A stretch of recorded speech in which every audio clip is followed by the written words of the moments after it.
Hello, welcome to the September 16th, 2022 Club Cubase live stream. I'm going to do a quick audio test on my monitoring computer, make sure everything is coming through fine, and then we'll go ahead and get started.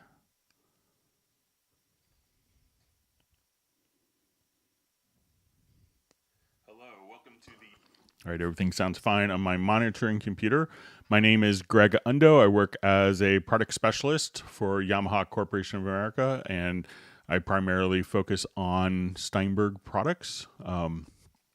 So I'll be the host for the live stream today. If you have not attended a live stream before, how it works is you could ask questions in advance, or you could just simply you could ask questions in advance by emailing to clubcubase@steinberg.de. And also you could just simply ask questions in the chat field, and we'll try to get through all the questions as they appear chronologically. So when asking questions, if you could specify if you're running which version of Cubase, whether it's LE, AI, Elements, Artist, Pro, or some other Steinberg program, if it's version 10, 11, 10.5, 12, and which operating system, whether it's on Windows or Mac OS, that would be helpful. If you do not get an immediate response to your question, if we could refrain from asking the same question repeatedly, that just kind of slows down the whole process. That would be appreciated. Sometimes I may be 20 to 30 minutes behind the live chat. I will try my best to catch up. But if you don't get an immediate response, just be a little patient. We should have all of the topics that are covered in today's live stream pinned to the top of the video shortly after. I'll take a dinner break and then go back and do all the indexes. Basically, I watched the whole live stream again, type up all the questions with timestamps, so you could refer to that. So that will be pinned to the top of the comments. And if you wanted to search for topics that have been covered in previous live streams, I think it's over 20,000 questions we've covered since kind of the COVID started. You could go to cubaseindex.com.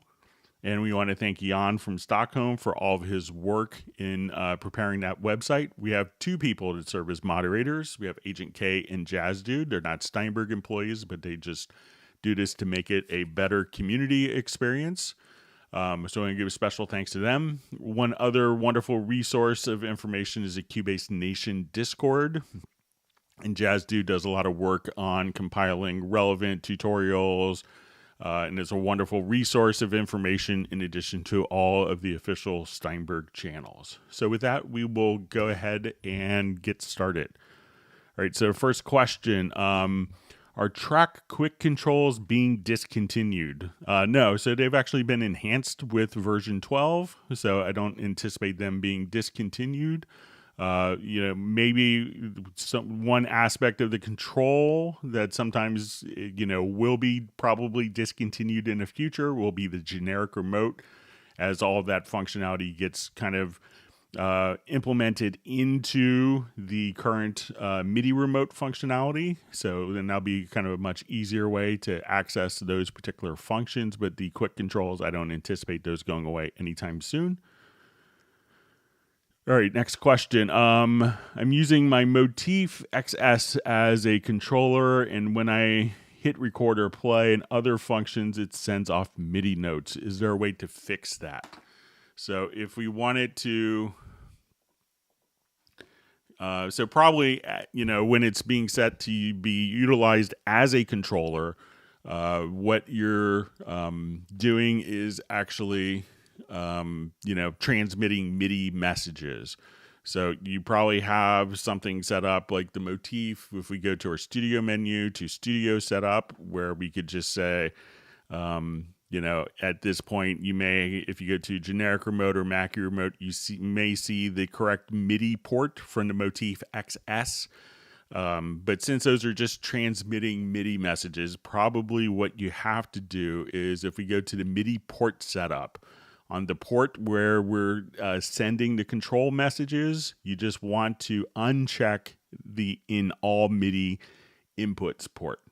So at that point, that will, otherwise, when it's when you hit the note, it will transmit a MIDI message because that's in essence all that the control is doing.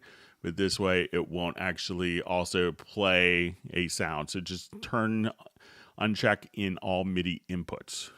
One other quick comment. So I'm presenting from outside of Alexandria, Virginia, in the United States, just outside of Washington, D.C. And if you're watching live, please feel free to introduce yourself and tell us where you're from. It's always wonderful to see people from all over the world on the live streams. All right. Okay, so we have a question from Jonathan Oates. Hi, Greg from the UK. How can I stop the group lanes from opening every time I write information on a plugin?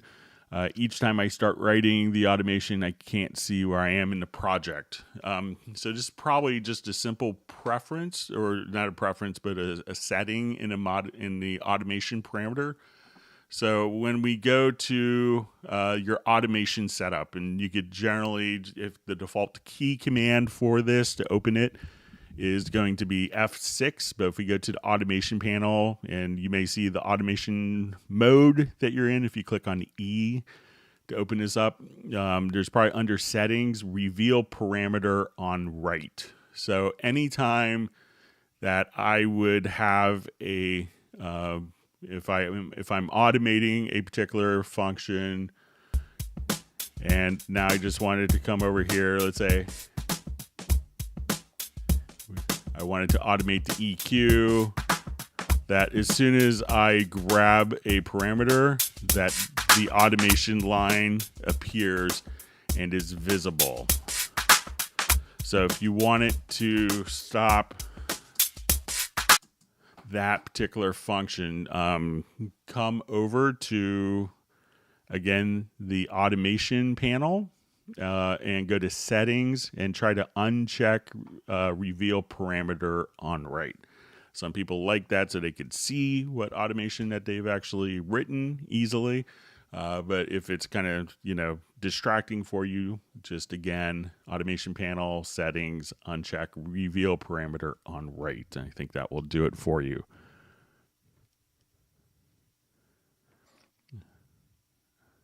All right, so we see Benny from Sweden on. Thanks for joining us.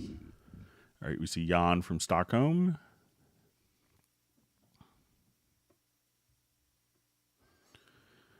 So we see Nunca Uno in Espanol. So my Spanish is very limited to 10th grade Spanish. So we do this in English. But if you have questions, or we have a lot of people that will use like kind of a Google Translate to ask the questions, and there's probably other people, so if you wanted to ask a question, maybe other people could translate as well. I know that afterwards we try to keep it under 4 hours because YouTube will do kind of closed captioning in multiple languages as well.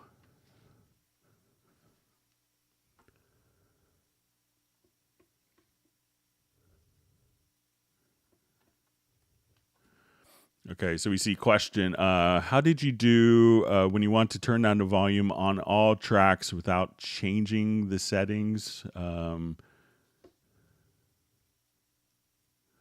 showed me before, but I managed to forget it, Cubase 12.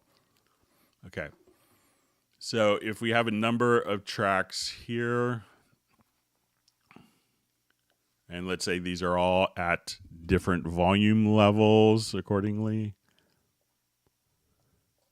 So if I just have like these, let me know if this is the right thing. So if I just come here, we could do a activate Q link, and we could do that also by just holding down temporarily Alt or Option, depending on your OS, and plus Shift. And now we could just adjust the volume of the selected events or the panning of selected events to have them all be linked together. So let me know if that's what you wanted to accomplish with that, Benny.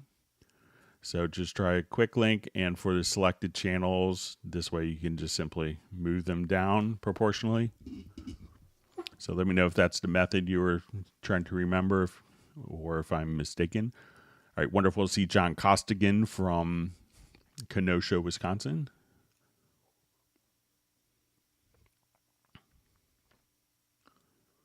All right, and we see Val Lee on the live stream. All right, and we have Javonovic 3D checking in from Slovenia, where it's pouring rain. All right.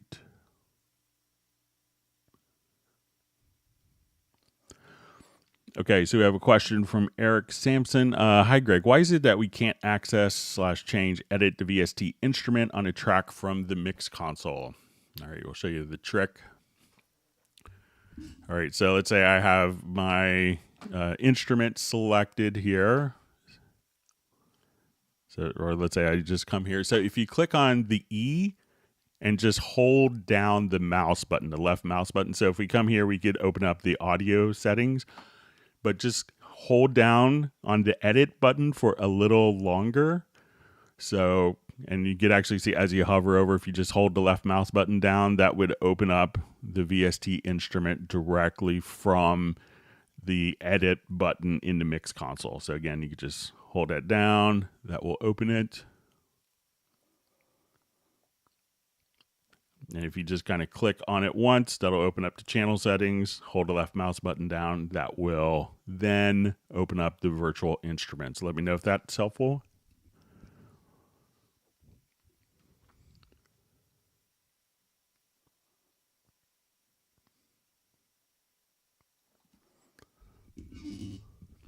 All right, so we have Diamond District Studios. Great to see you back. His question is, how do I not go up to the ruler to set playback point, like have my cursor within the timeline? All right, so I'll just switch to a different project as some more content here.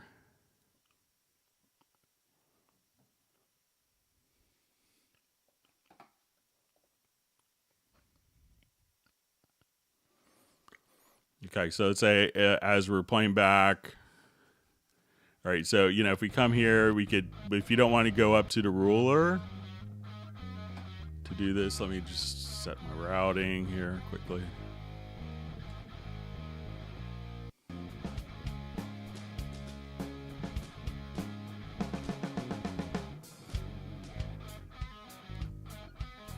All right, so if you just hold down,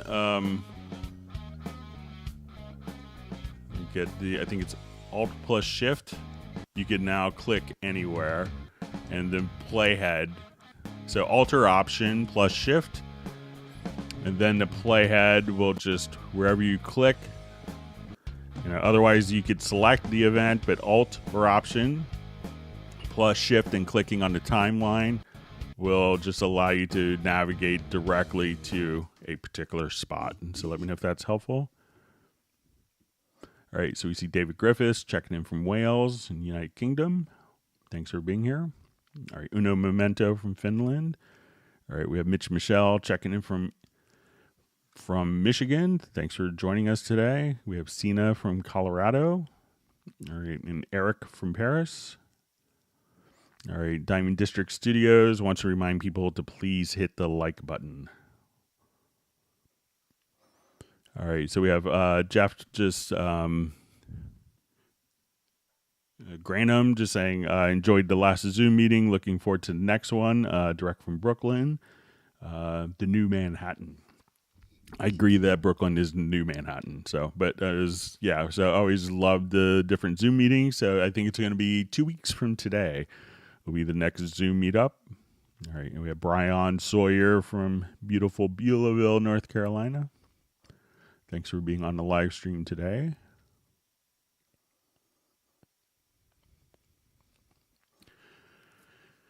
All right, so we see a question. Why don't we have folders on the mix console? So we kind of do. So let's say I have all these in a folder, and if we go to our visibility tab, so, you know, we can see our folder here. So it's not like a literal folder, but let's say I want to, I'll just hide my input channel. So, and one of the tricks is if I just click here, I could open and close the folder. But if I only wanted to see the tracks in the folder, hold down the Shift key and click on the visibility. and then you could only see the tracks in the particular folder. So if we want to see all channel types, and I say, oh, okay, I only want to see what's in this particular folder. I would just hold down Shift and click here to the visibility, and all the folders from the project window will then be carried over. So I think it gets you to the same spot at the end.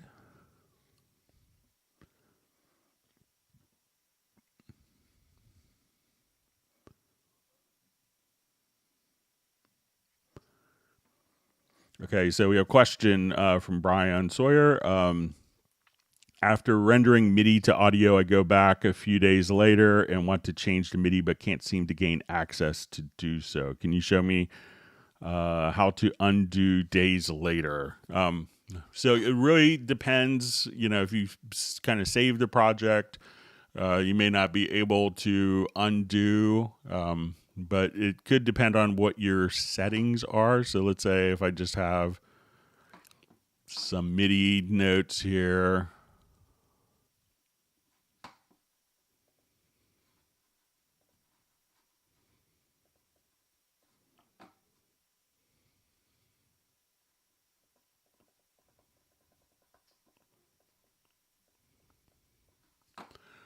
All right, so, you know, if we wanted to, let me just add new instrument quickly just to show this.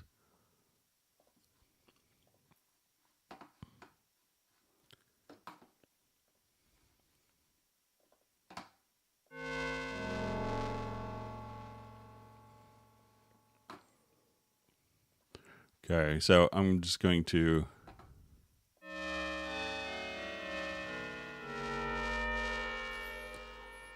all right, so when we go to render in place, you know, the setting that you want to be very aware of is when we come over to, so we'll go to our edit menu to render in place. So there will be kind of some different settings as soon as, you know, depending on if you have the event or the track selected. But what you want to do is on the source event. So usually by default, it'll just have you mute the source event. So if I wanted to render, so now instead of it playing back twice, we have these events here, like the source tracks, and then we have the rendered files right underneath. Now, if I wanted to be able to access that, that's just simply muted.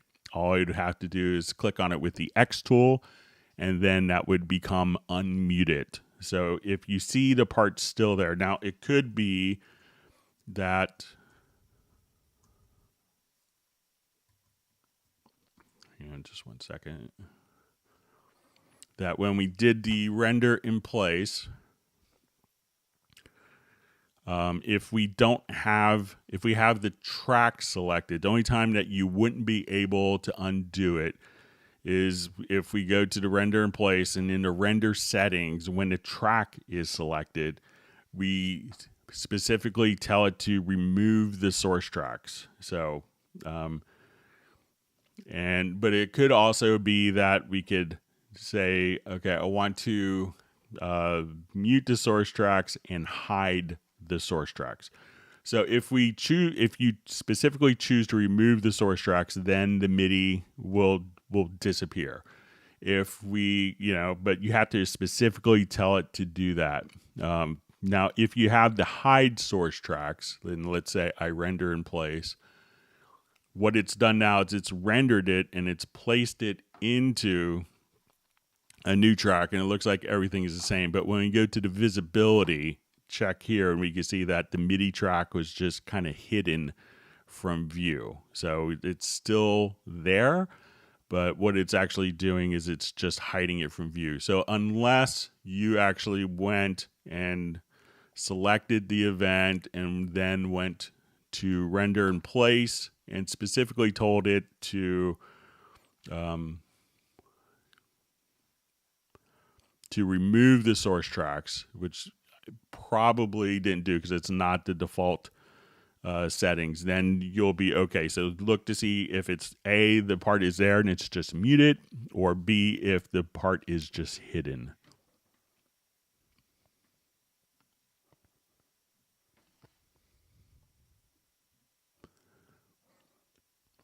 And also, Brian, if you want me to, if you tell me, and if you do like the export audio, your original MIDI should always be there too. So if you're not doing render in place.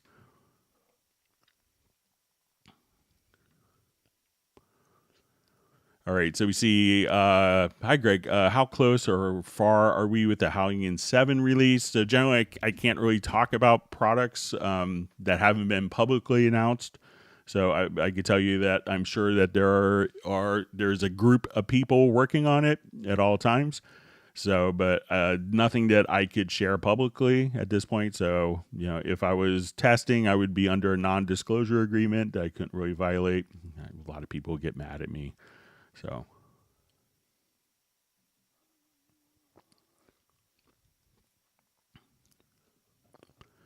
All right, so I just see, I hope in the future, Cubase gets routable folders. So, one of the things that you could do is, let's say if, like the folders can contain many more, types of tracks than just audio. So, so if you have a chord track or a signature track, those don't really have routing capabilities. So that's why the folder, but what you can do, and this is an included macro, and I have a lot of extra macros I've created over my time of doing live streams. But there is a macro if you wanted to do this where you could say, I think it's, and your list will probably be much smaller, but you could say selected tracks to new folder and add group channel. So let's say, okay, I want to call this drums.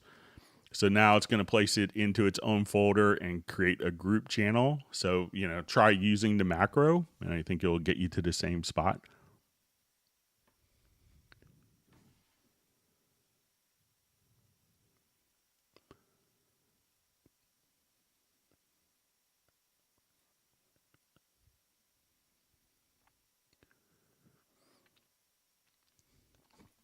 Okay, we have a question from David Griffiths. Hi, Greg. Hope you're well. I'm doing great. Thanks. How can I remove the MIDI notes or audio waveform displaying behind the automation lane, please, as it gets in the way? I'm on PC and using Artist 12. Okay, so let's say if I come over here, we have an automation lane, and I have this going on. So right now I don't have kind of a waveform background, but again, we go to the I'm pretty sure this is in Artist, but go to the automation panel, and at this point go to settings, and then you'll see show data on tracks. So at this point we see the waveform directly underneath, and then when I take that away, so once again it's going to be F6 and go to the automation panel, click here, go to settings, and just uncheck show data on tracks. So give that a shot. Let me know how it works.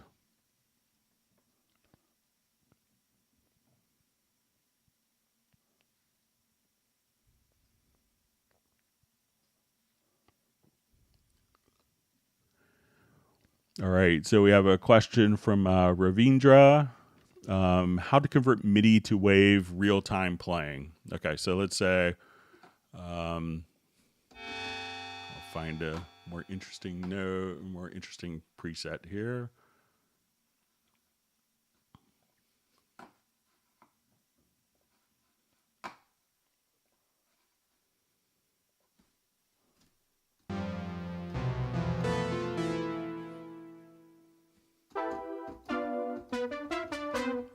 All right, so let's say I wanted to convert this to audio in kind of real time. So at this point, what we could do is I'm going to select the MIDI event. And it's kind of a two-step process, but I'm going to add a group channel to the selected channels. Okay, and then I'm going to add, so this is group 1, we could give it a name. I'm going to add an audio track, and for its input, we're going to set group 1. So right now, the audio from this instrument gets routed into the group, and the input for this audio track is going to be from that group. So I'm going to select both of these. And let's play. So as I sequence in.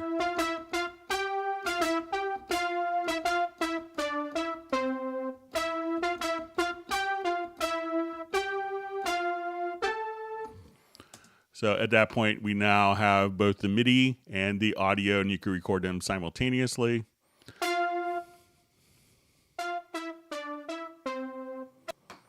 So that's one easy way of being able to do it. So again, take the instrument, select it, add a group channel to the selected channels, and then add an audio track, and add the audio track.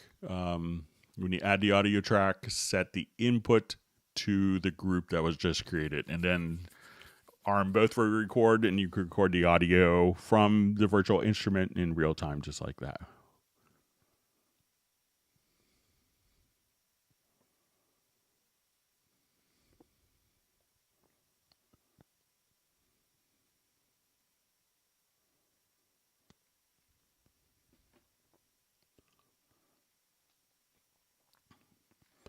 All right, so just see from Benny, I think this is with grabbing all the tracks, is yes, I have a lot of automation on all the channels I don't want to change. The reason is that I need to get the master up to 0. So let's say if on this, all right, so let's say if I have,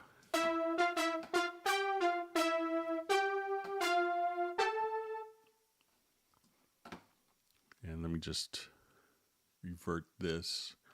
So one other method, Benny, that you may want to do if you just need more gain out of stuff. So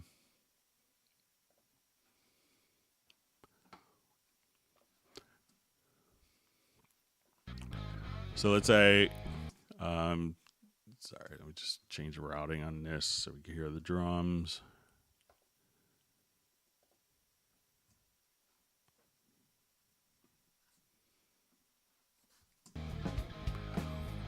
All right.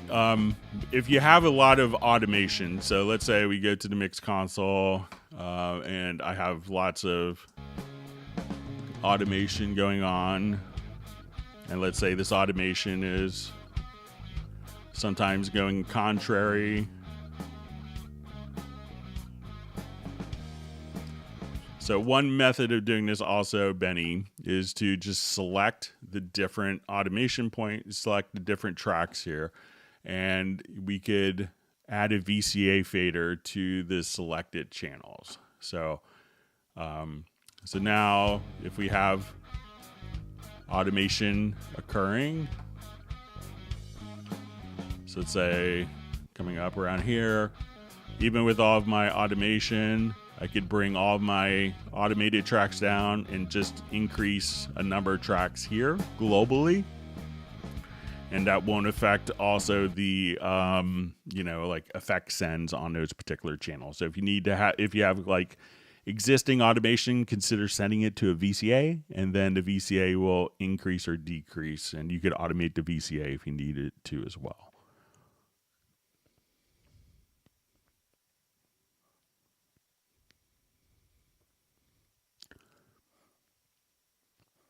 All right, so we see from Peter, sorry, I missed that. When is the next Zoom get-together?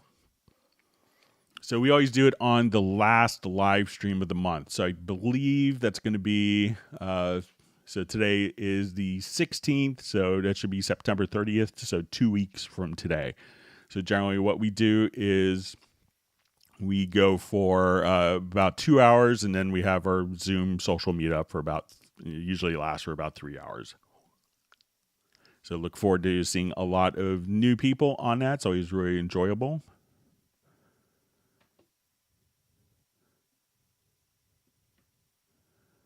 All right, so we have a question. How to find BPM audio end run on the beat? So if it's like a loop, there's a couple different methods of doing this. So if it's a sample loop, I'll just do a new project here.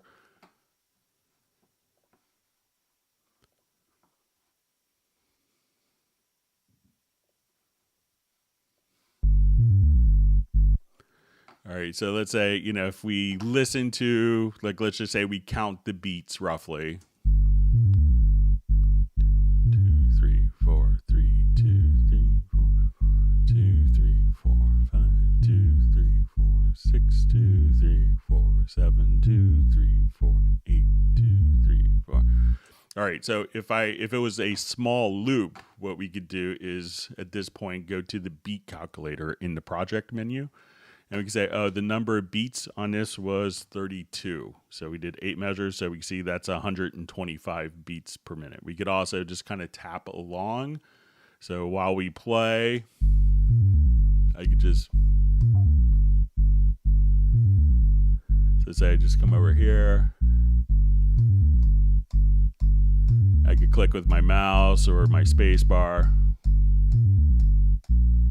and get an idea. Now, if it's going to be like a part that is fluctuating in tempo, what we could do is just come over here and we could do an automatic tempo detection. So let's say, like, we don't know what the tempo is of this event. At this point, I could go to my project menu to tempo detection, say analyze, and then let's say, okay, I want to do offbeat correction. So now we figured out kind of what the tempo is of the file, and we could put in even like kind of a downbeat, say, okay, so it's created a tempo map, and we can tell like where a measure starts. So if I wanted to now have like a drum loop follow the tempos, I could just drop this drum loop in, and I'm going to place the drum loop on musical mode. So once I place it in musical mode, this will now kind of automatically follow the different tempo changes.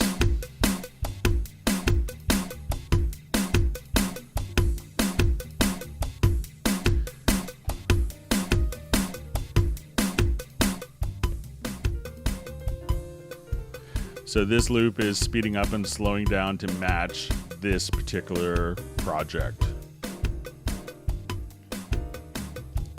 and the timing of that. All right.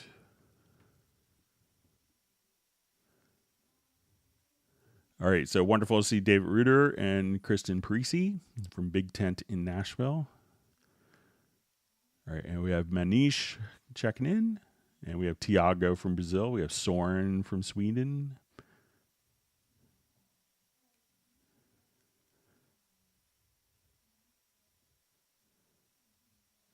Okay, so we have a question. How do you get the track start from the beginning if you record example to the middle of the track? All right, so let's say if I select, I'll just do it here quickly. So let's say if I'm recording,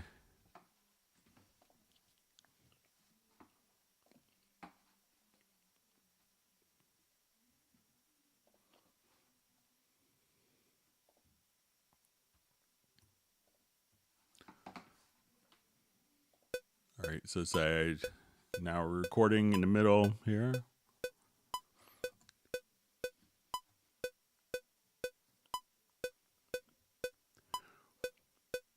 Okay, so, you know, what some people will do if you want this to be kind of the beginning of the project, let's just see if we can do it from edit, move to,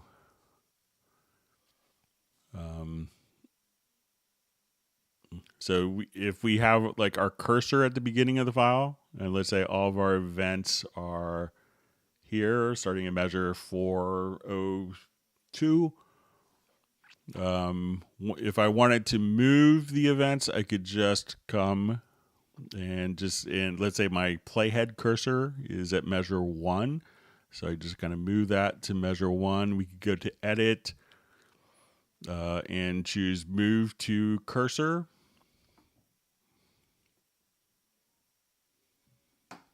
Let me just see if I did that right.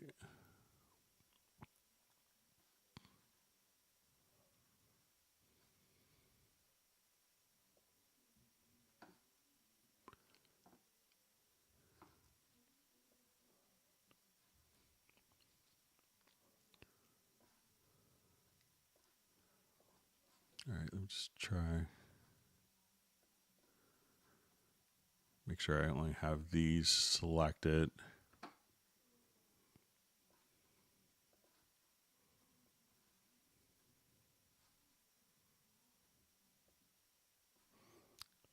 So you see you can move to cursor just like that, and you can put that in measure 1. You know, some people just physically move the events. So it's like, okay, we can now just move them. If they are, let's say all these events start at measure 25, and we wanted that to be kind of the beginning of the project, we could also go to your project menu to project setup, and we can say, okay, display bar offset, let's say 25. So you could also, you know, do a display bar offset in the project setup. So let me know if those techniques kind of make sense for you.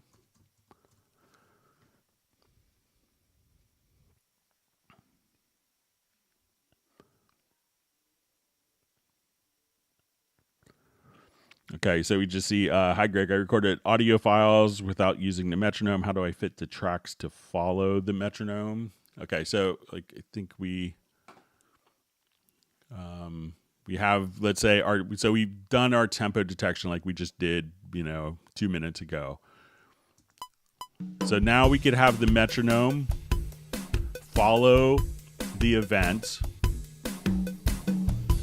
But if we want the events to be, instead of fluctuating and speeding up and slowing down, we want these to be perfectly steady.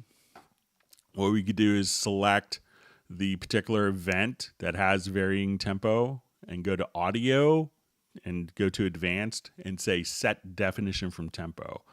And what that will do is basically embed all of the tempo changes on every single beat as like metadata in the files. So when we hit play here, as we work on this, if I wanted to, instead of playing back the fluctuating tempo, I wanted to play back perfectly steady 144. I could just change my metronome and have Cubase to a steady tempo, and all of the tracks will follow. Or if I activate the tempo map, we can do it just like so. All right, so we have, all right, we have Spike Williams also checking in from Wales.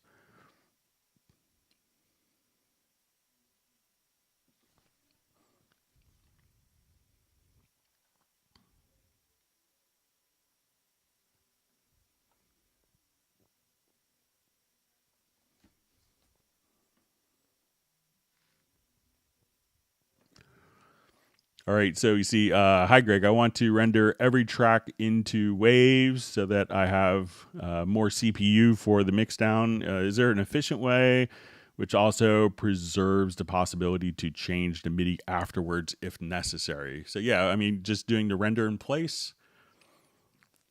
So I'll just do a small project here, and I won't make it super long.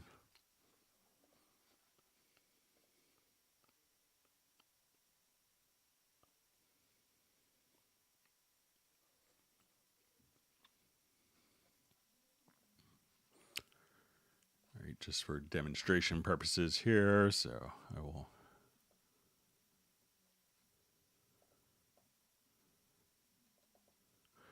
All right, so let's say I have a number of orchestral aspects here.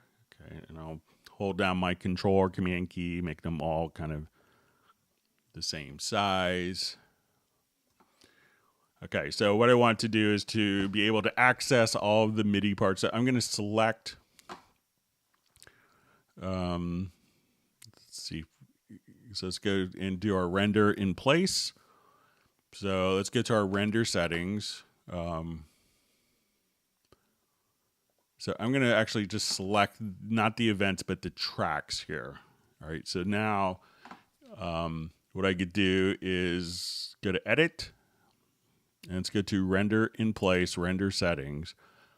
So we could, what I want to do now is, I'm not going to mix these down to one audio file, but I want to disable the source track. So the idea is that we want to free up CPU. So I want to be able to access and quickly change individual parts. So I'll just say render.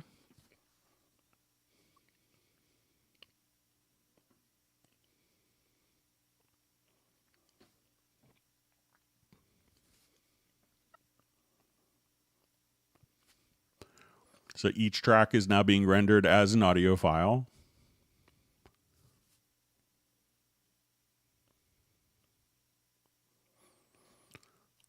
And when we come over here, we go to visibility, and we can see that I set those to hide those particular tracks from the previous setting. So again, just come over here, go to edit, and I'll just uncheck the hide source tracks, but we'll say disable source tracks. And we'll just kind of watch this.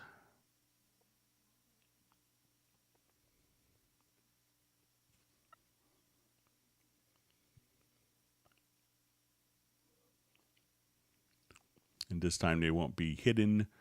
And we'll see that they'll be kind of... All right, so we can see that now we have all of the audio tracks rendered. And all of the MIDI tracks for the instruments have automatically been disabled. So they're not taking computer processing and memory from your system. So just use the...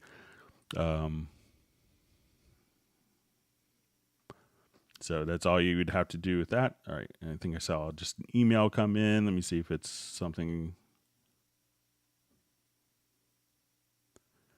That was for the live stream. Let me see if I can access it here on my phone.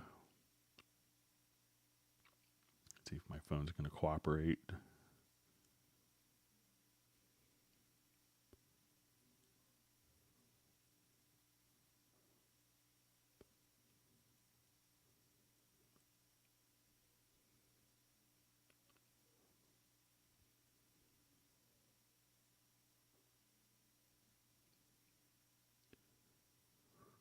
Okay, so I just see a video, so I'm going to take a look at that maybe after the live stream real quick. All right, so we see Lauren Vignette saying, yes, another live stream. All right, we see that is more easy in Studio One, so I'm not sure what the function is.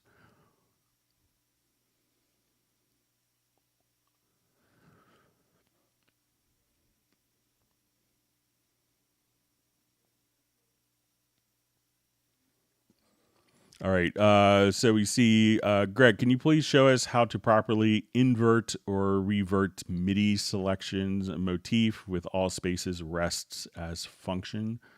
Thank you very much for your help. All right, so...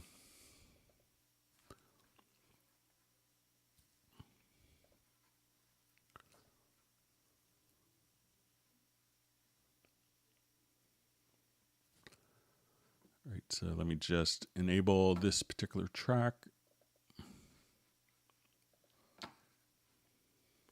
We'll grab a Schubert motif here. He was pretty good. I think his stuff will go somewhere. All right.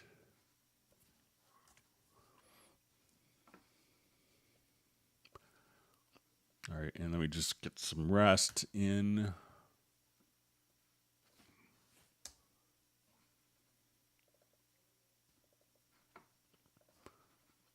And sorry about closing the window there. Let me just...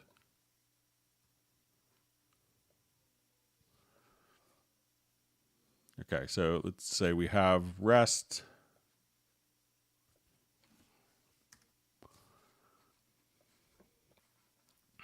Okay, so this time if we want it to,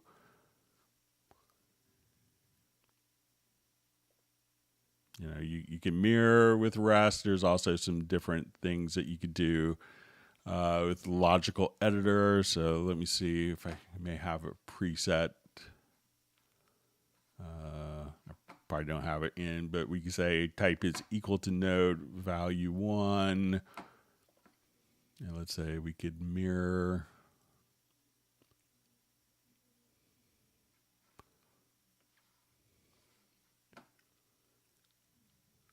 Let's say C3. So even with rests are kind of preserved. So let me know if that's kind of what you want it to do. So I'm just kind of taking those notes and just mirroring them. And we could choose kind of a different pitch as the basis for where that will flip. So let me know if that is helpful.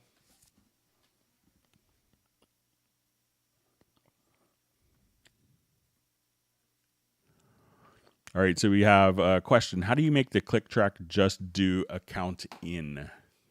Okay. Let's do new project.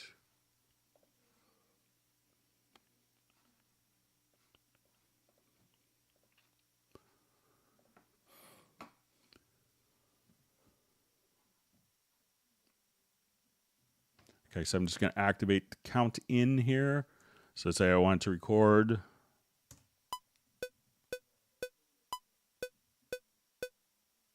And now we don't have, we don't have the click activated. So, and you might not see the count in function. Sometimes you may have to just kind of expand this. So where we see the metronome, you see 3 little dots, and then you can expand, and then you could just get the count in. So now as I just go to hit record, I'll get the count in, and then when it starts playing, there's no metronome. And if I hit C to activate the metronome, we can get the metronome back just that easily. So once again, on the transport, you'll see just to the right of the metronome, but it could be hidden just by expanding that out like so. And then you'll see the count in function.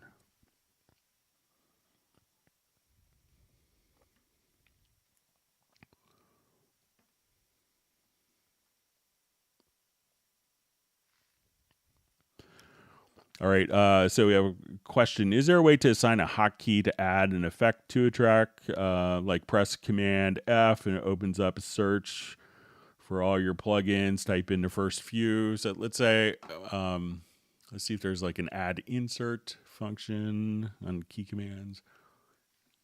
But, while you're here, let's say if let me just look under key commands real quick.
All right, so, if we wanted to add effects, so let's say, like while I come, let's say I just go over here to the inserts. So once we click, you'll see that this will just become, once we add to just kind of click the inserts. So if I say, okay, I want Magneto, I just type in MAG, and then, all you have to do at that point is, as we just type in the name, hit enter, and then you could load the plugin.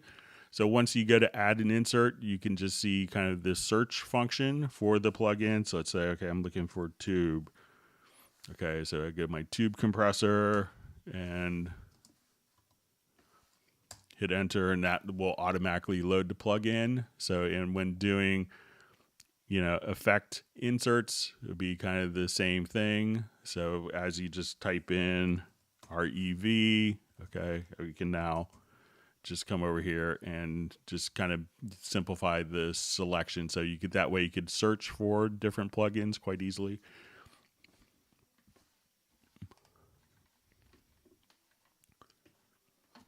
All right, sorry, my monitoring computer screen shut down. Bear with me while it turns back on.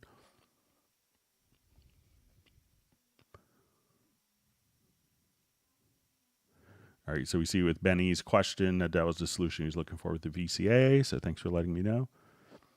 All right, so we see Jean-Marie Horvat. Sorry I missed your call. I was stuck on a support call, but I'll try to give you a call back since I think it'd be a fun project for you to work with.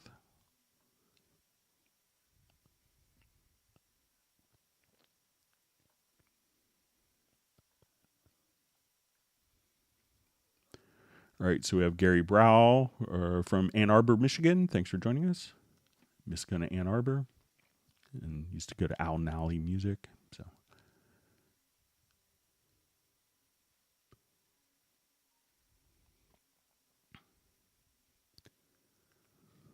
all right, so we see from Cubase X just saying, "Evening, Greg. Thank you so much for these hangouts. Truly educational and fantastic." All right. Glad that they're helpful for people. We have Edward James checking in from Akron, Ohio. Jeff Zabelski, great to see you from Chico, California. And Cuba checking in from South Africa.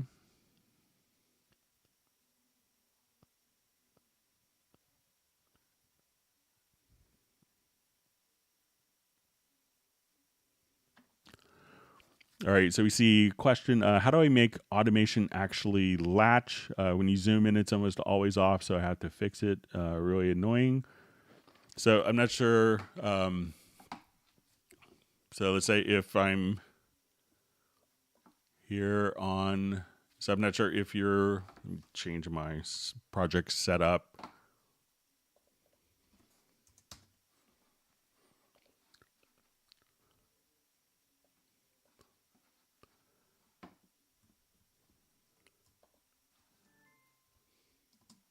All right, so let's say if I'm automating,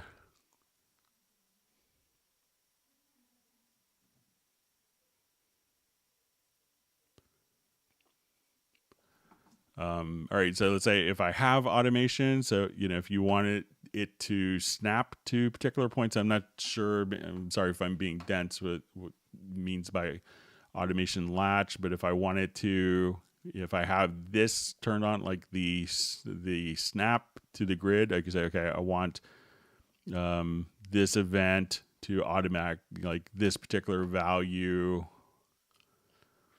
to snap to the beat. So if you wanted to, we could do kind of snapping, but maybe, sorry if I don't understand what you mean by actually latch.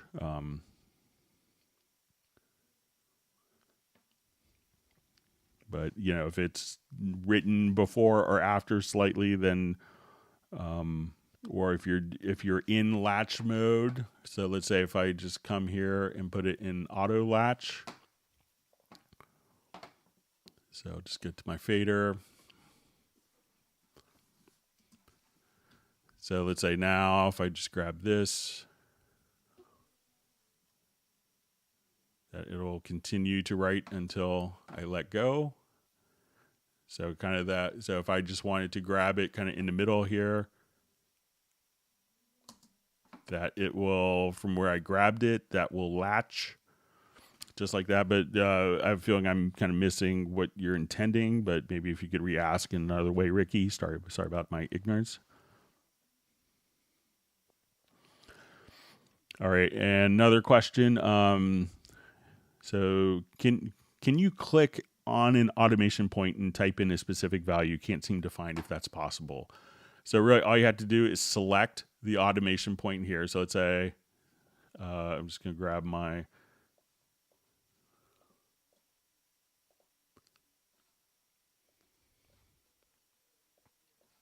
We just take it out of.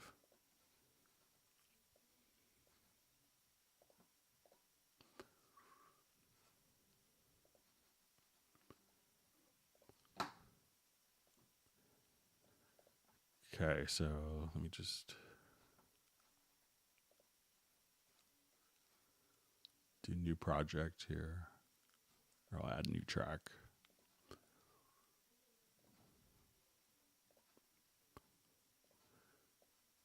Okay, so if I wanted to select an automation mode, we could just see it right here in the info line. So if I say I want this point to be at -6, I could just type in -6, and then that point will move.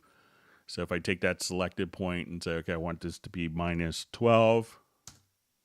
So just look on the info line, and if you have a number of automation points selected and you wanted to move those up or down, you could just do it directly there.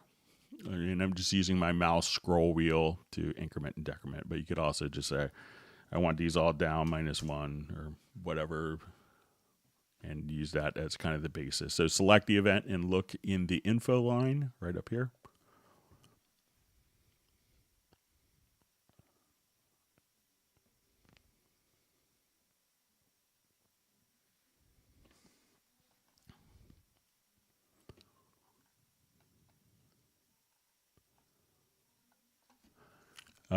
All right, so we see question.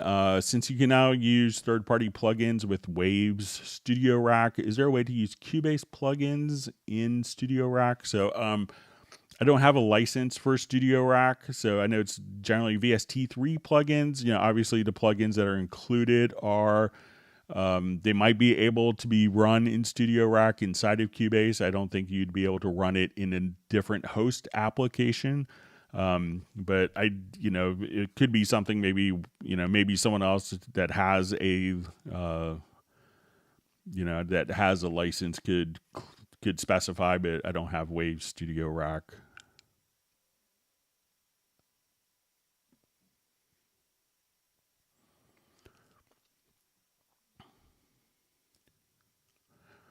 All right, so we see question. Hi, Greg. Editing in the audio editor with the overview on. I select a section in overview. Is there a way to set the cursor to the beginning of selected to play without clicking in the editor at start? Okay.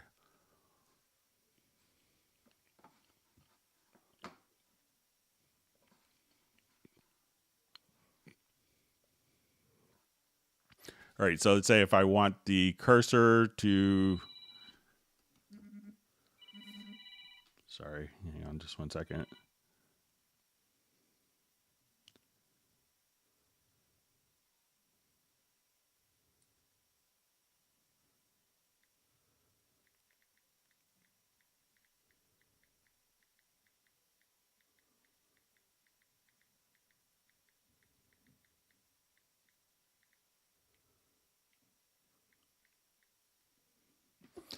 Okay, so when we notice that my cursor, that as I select an event, that the cursor automatically goes there. And to activate this function, you want to go to transport, and it's kind of a confusingly named function, but it's called use video follows edit mode. So now wherever I click, it will automatically move the cursor to the beginning of that selected event. So let me know if that's what you want to do.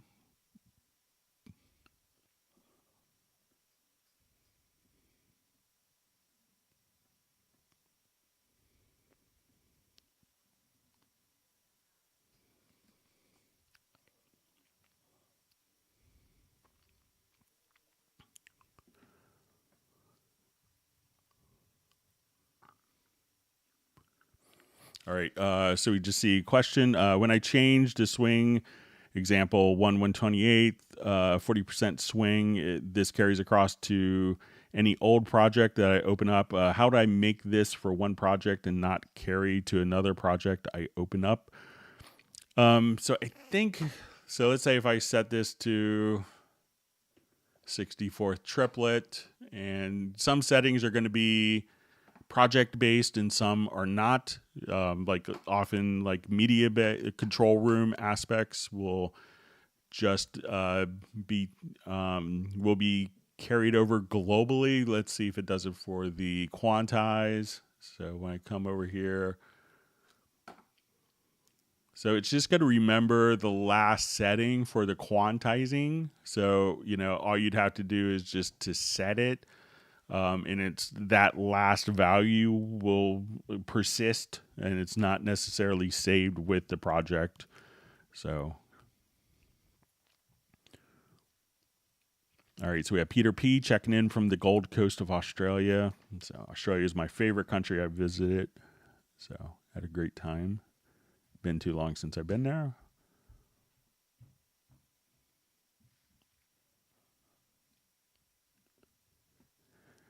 To see a nice comment. Thanks, Greg, for your answer. I respect your willpower to answer the question, which you probably did often enough, it seems. So it's, you know, everyone could have the same question and kind of, you know, on their journey. So it's, I don't mind answering the same questions over and over again. So.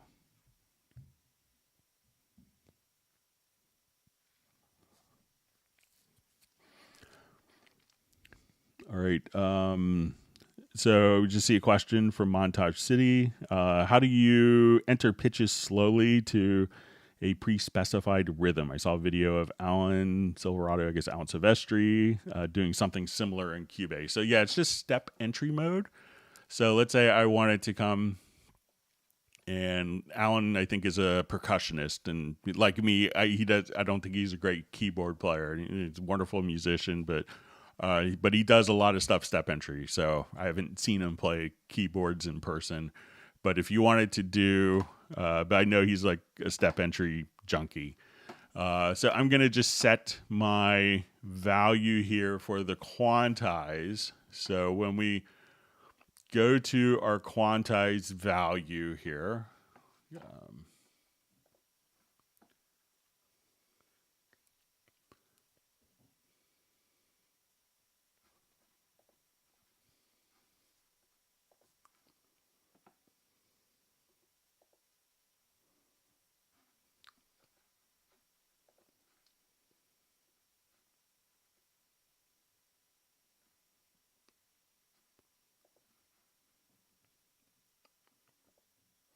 okay, so let's say my Quantize value here is set to eighth notes.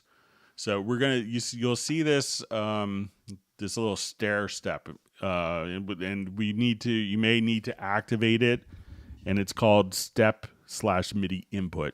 And if you don't see this little, looks like a staircase going up, like 1 step, 2, 3 steps.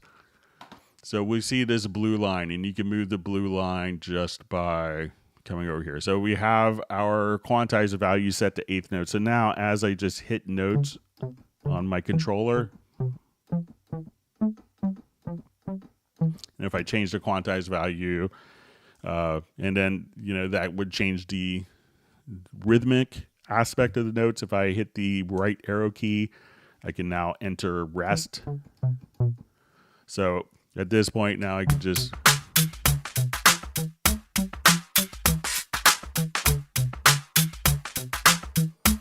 just kind of there's a lot of people that still do all their sequencing this way. So just activate the step input and then set the quantize, and you could just play one note or chords in if you wanted to as well. So if I just come here,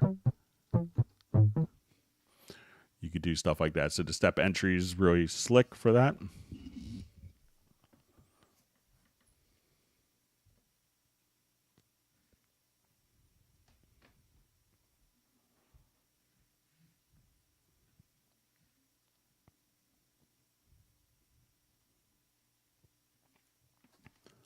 All right, wonderful to see Michael Teams from Weatherford, Texas on the live stream.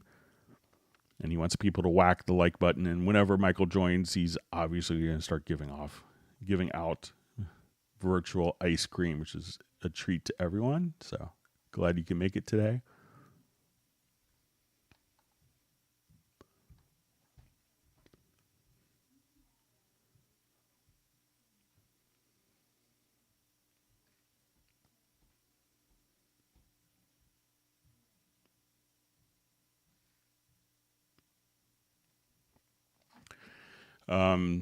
So as you see, and this is with the inserts. Thanks, Greg. It would be a great idea for the Cubase. Allows to hotkey to insert on a channel so that you can have your favorite few effects added with the key command. So yeah, often, other things that you could do kind of in lieu of that is like, if we come over here, let's say to media, and we just have your effects. I mean, you could just drag them directly onto tracks as well here. So, you can say, oh, I just wanted to take this particular track and put it as an insert here. So we see that when you see that little green arrow. So if I put it in the center, we could just add inserts just that easily. So that's another method of doing it if you don't want to type. So, or if you wanted to do this for like effect chain presets. So if you go to presets, you could save like track presets and say audio and just drag and drop that over. And now when we look, we could just have all, I'll just open up my inserts here. And as we drag different track presets over, we could just kind of populate it like that as well.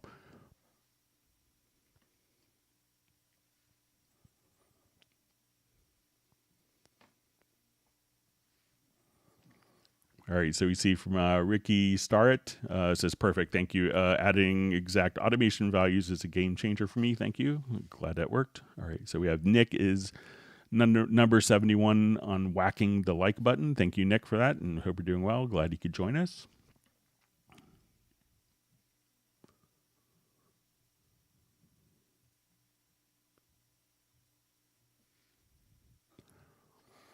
All right, so we see from Michael Teams, howdy Greg, gonna beat this old one again. Show how to set up direct monitoring for channels to be used as signals to the Avion personal mixers if possible. Sorry, dinosaur here, no problem. All right, so let's say if we have maybe like a 16 channel Avion or 8 stereo channels, we'll just think of it like that. So we'll say we want to have, all right, so unlike the control room where we could have, the Q mixes set up, when we send audio out to the Avion system, each person has their own little mixer where they could set the different levels for different tracks. So let's say I have 24 audio tracks. Okay, and let's say I have 16 outputs. I want 8 stereo headphone mixes. So I'm going to add group channels. All right, so we see my mix console here. We have our 24 tracks, okay? And we want to add 8 stereo groups. And these 8 stereo groups are going to be fed out to the Avion. So we'd probably need to have enough outputs from your audio interface or converter to feed however many outputs you need. So I'll do 8. So I'm going to add 8 group tracks. And we're going to make sure that these are stereo.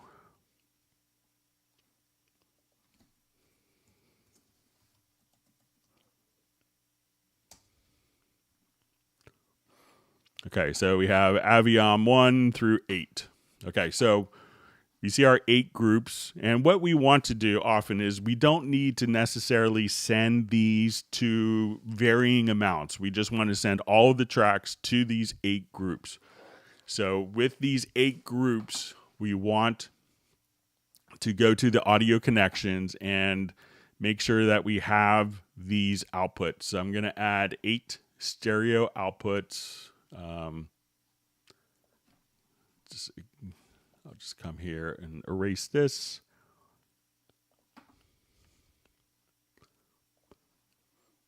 So we're going to say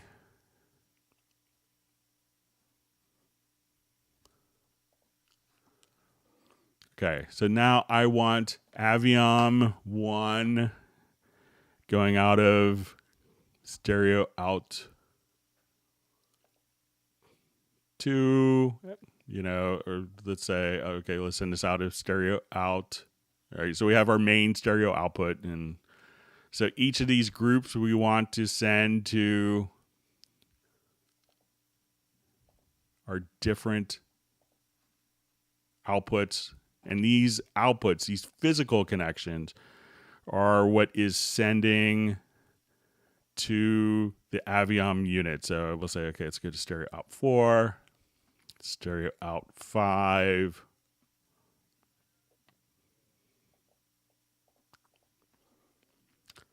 stereo out 6,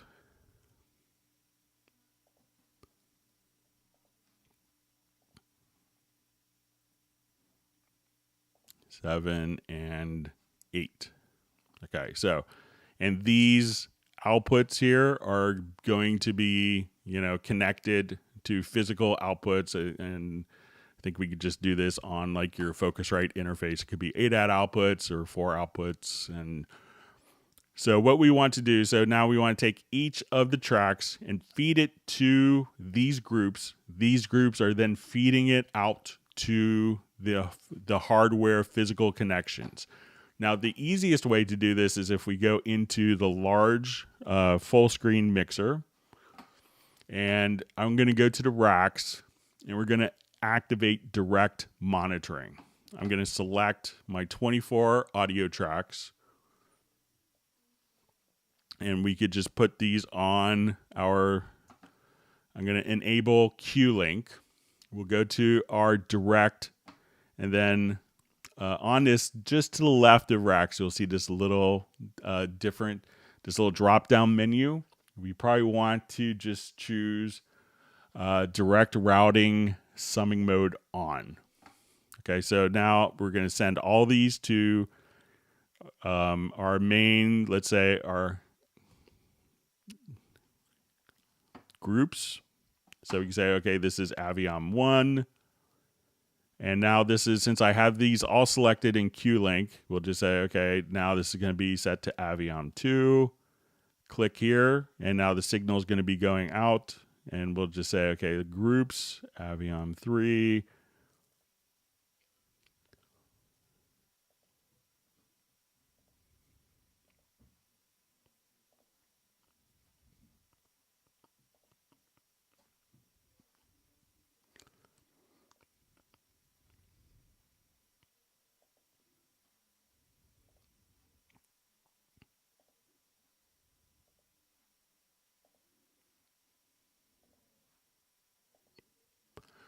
So now we'll enable these. So each track is now feeding into the Avion group, which is now going to the outputs. And at that point, all the tracks are going to be going out to the headphone mix. And then you could adjust the levels on the Avion units themselves. So let me know if that makes sense, Michael.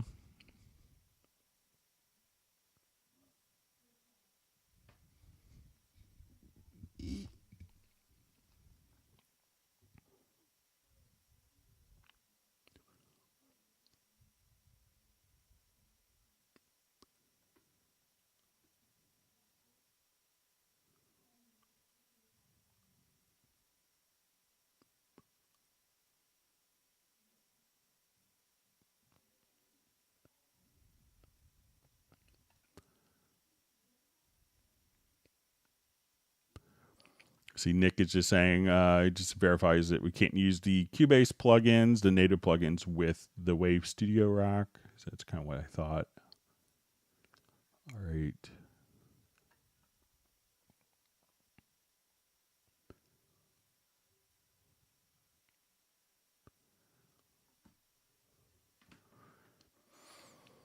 All right, so we see, hi, Greg. I've created a macro that goes back to the left locator and plays. The macro is working when assigned to a key, okay. The keyboard, but note with MIDI remote on my, but not with MIDI remote on my controller. Okay, so let's go ahead and take a look.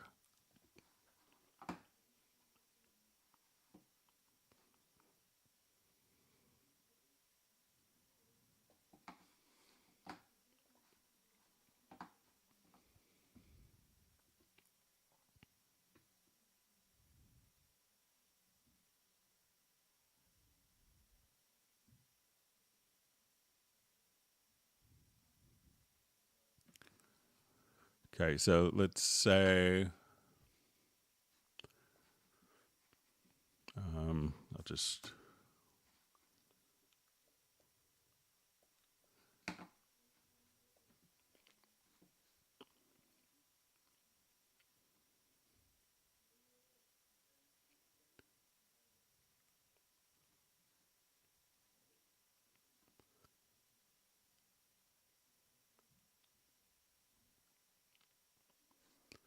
okay, so let's just go ahead and I'll create this from the MIDI remote. So let's say I want to, we'll just create a quick macro. So I'll come here to key commands and go new.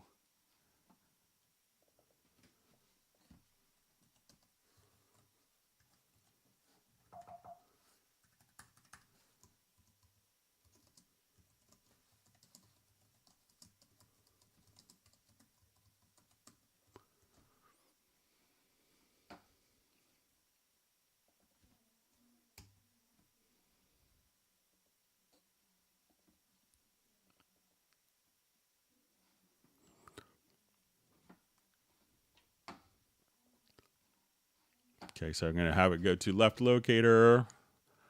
And I'm going to add that command.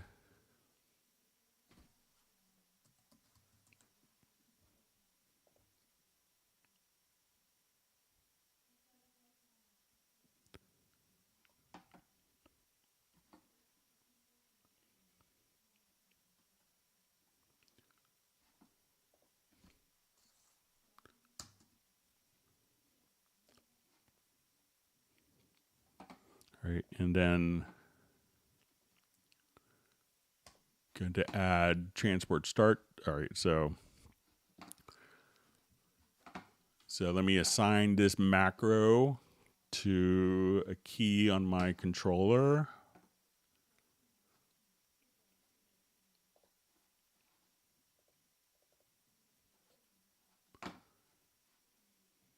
Right, and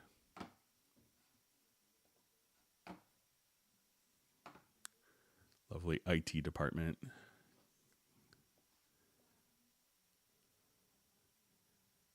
Put new virus software on my computer for corporate stuff.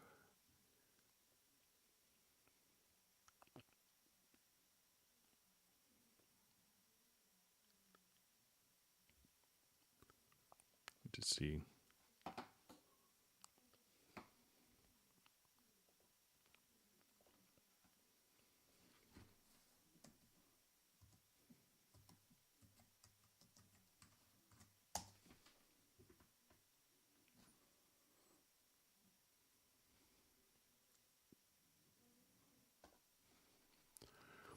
Okay, so I'm going to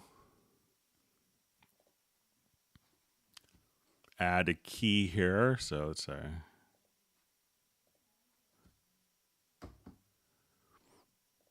okay, and on this, I'm going to go to the mapping assistant, key commands, and let's go to macros.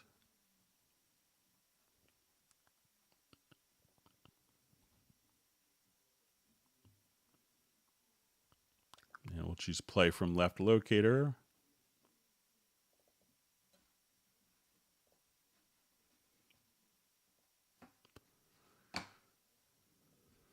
Okay, so let's say if I'm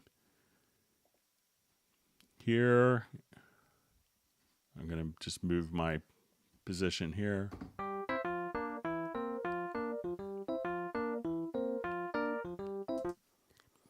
All right, and let's say if I move my position here and would say play from the left locator, just make sure.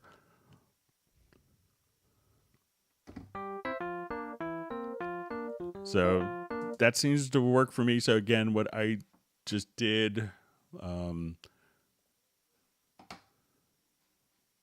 is this is the macro I created. So it's good to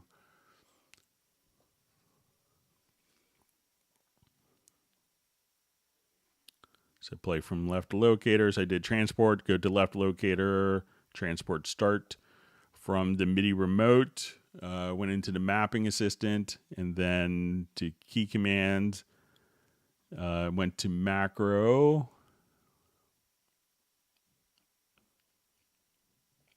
And then just assign that to the key, and that seemed to work as expected on my end. Let me know if I did something differently than you did.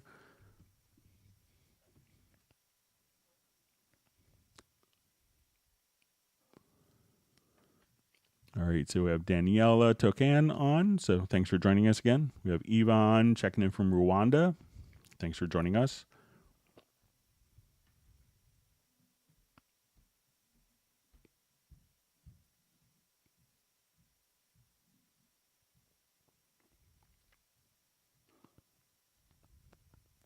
Okay, so we see Gary has further clarification about the audio playing from the position. So let me just go back to our project with different audio files and different spots.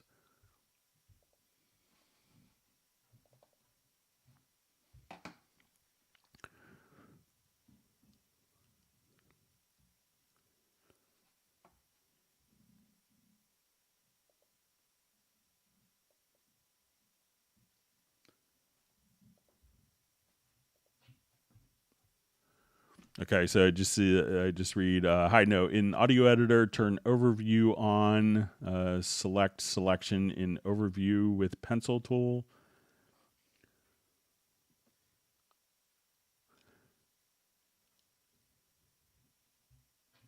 Okay, so maybe it's,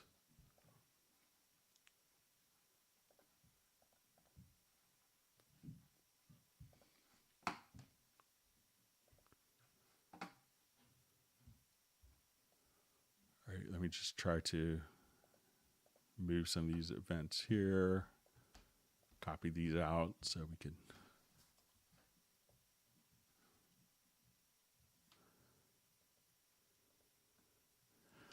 Okay, so it says in the audio editor, turn overview on, select selection in overview with pencil tool. Editor will display just that section, verse 1.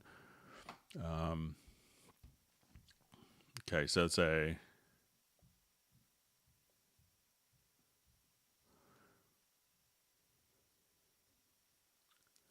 Okay, so I guess we're going to play, kind of start here.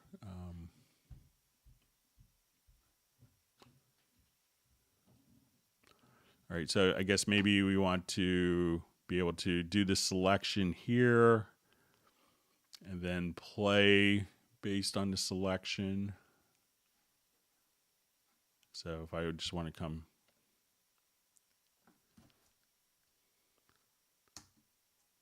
Okay, I guess we're in the start of this selection.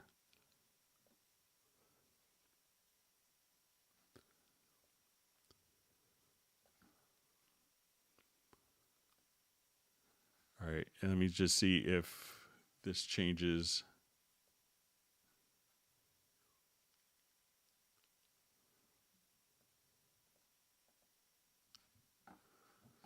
So I don't know of a way I could play around with it some more. I don't know of a way to have this automatically be kind of the,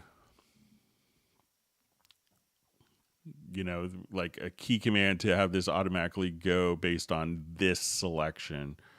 I think it's more kind of like a visual overview so that you could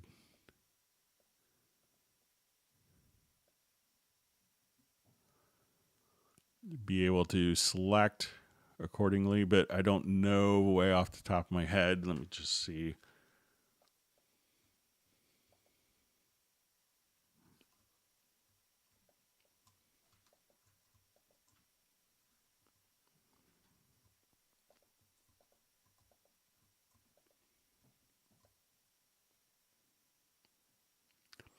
Yeah, so I don't think it's going to necessarily just go directly based on that selection.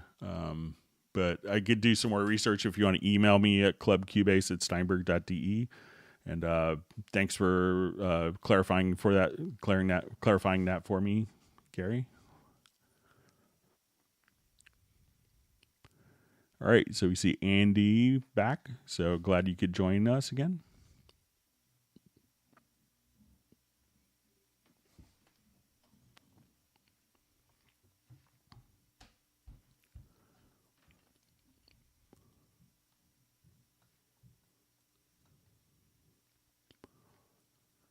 All right, so Andy just says, I just purchased the upgrade to Cubase 12, but I'm not quite ready to replace Cubase 11. I see in my Steinberg that I have 1 month to activate. How do I do this to not impact my Cubase 11 license? Thanks. So your Cubase 11 license will still remain perfectly intact. It's going to update your Cubase 11 license from to what's called a non-upgradable Cubase license, but all your Cubase 11 stuff will still work exactly as it was before. And that license, once it's been set to the non-upgradable version, means that you can't purchase another Cubase 12 update at that point. So there's no consequences. So you'll still have your Cubase 11 and your Cubase 12.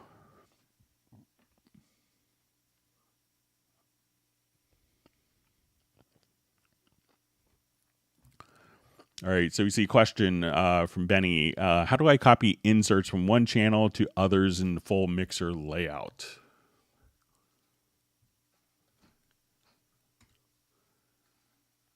Okay, so let's say we have inserts.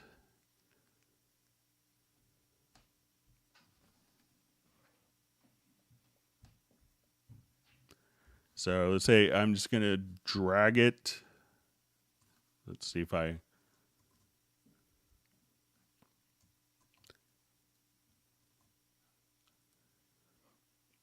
All right, so if I drag here, I'm going to hold down the Alt and Option key. And let's see if I can just...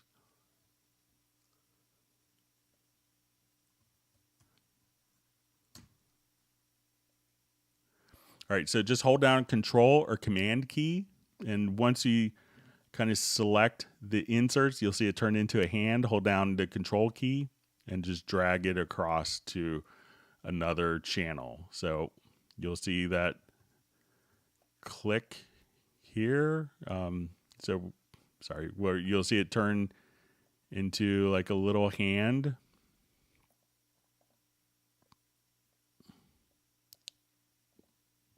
So let me just get the right spot. Okay, so if you click just kind of right here and hold the mouse down, then hold down Control or Command and just drag, and then you could just copy the inserts over like that, Benny.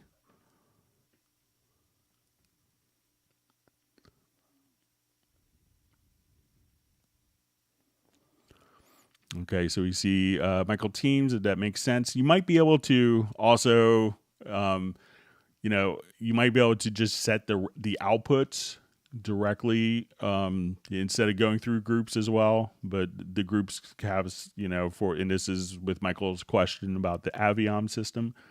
But I think could be a little cleaner to work with. But I think that, that will get your audio there either way.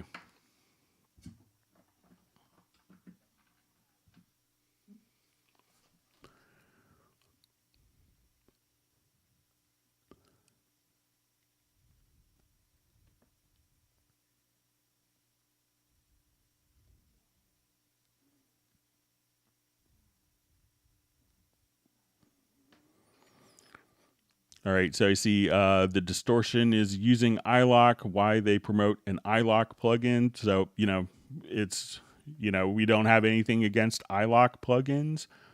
I think this is maybe with maybe the SoftTube plugin that's part of the current 40% off promotion. So we obviously have lots of people using iLok plugins. So we don't have anything. We don't hate plugins or not promote them because they use iLok. So,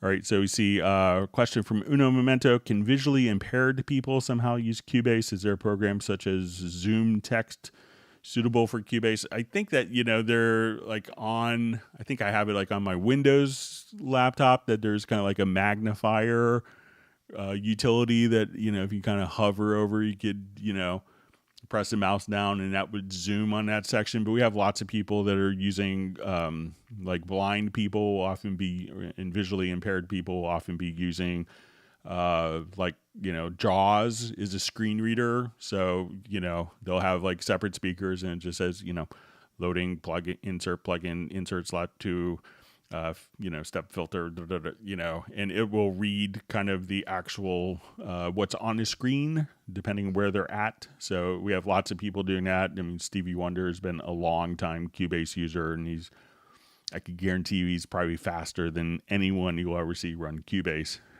He knows his keyboard shortcuts well, so.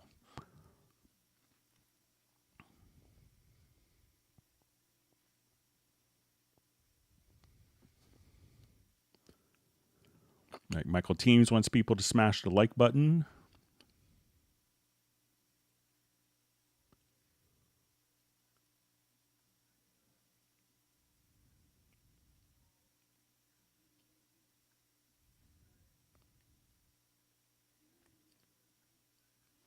All right, we see Pablo, everyone's favorite drummer in the live stream, has a big gig tonight in San Mame. All right, David Griffiths is just back for dinner.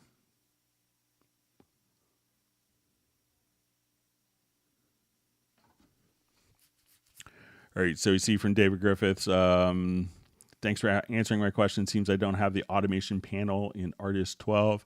If you want to email me, I could install the artist version over the weekend. I'd be happy to take a look at it for the next live stream.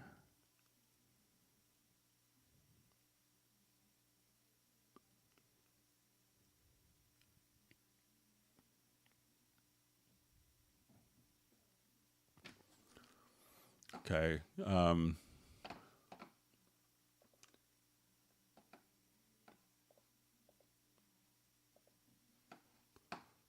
Okay, so this might, so I just see from Gary another clarification. Sorry, just keep misunderstanding. So it just says, hi Greg, there's an overview on gear in the right editor. It's a specific overview in the editor, but you have to turn it on. Okay, so let's say if we want, I believe that this is playing from.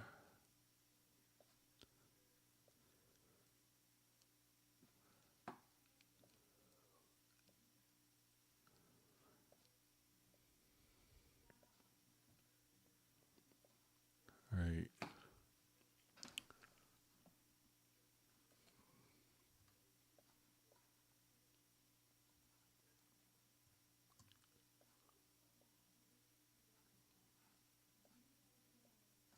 All right, I'm just going to do it with the different, just to see if we get it going. I'll just do it on a brand new file without any underlying files on it. Thanks, Gary, for explaining it so I didn't misunderstand it twice.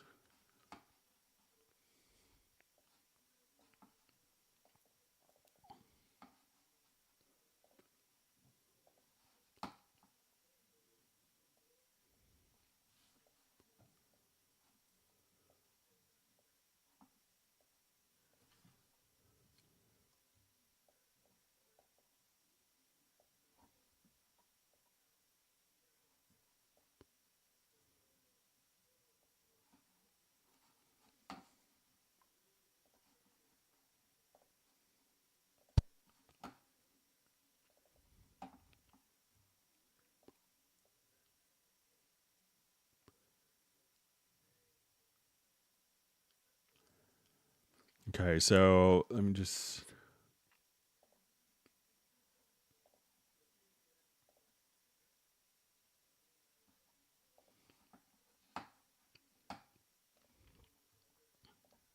So I think the question was originally about playing. But let's see if we come here and then if we add. Yeah, so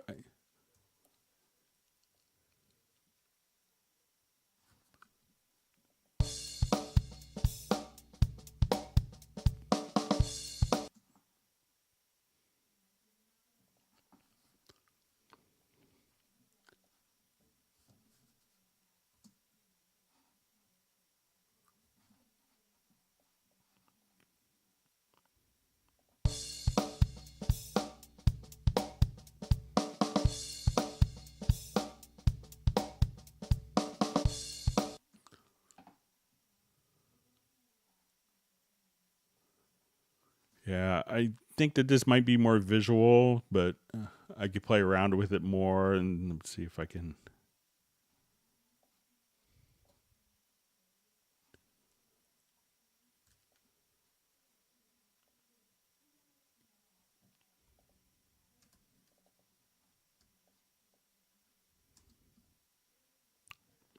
Yeah, I could play around with it more if you want to email me, Gary. Sorry about that.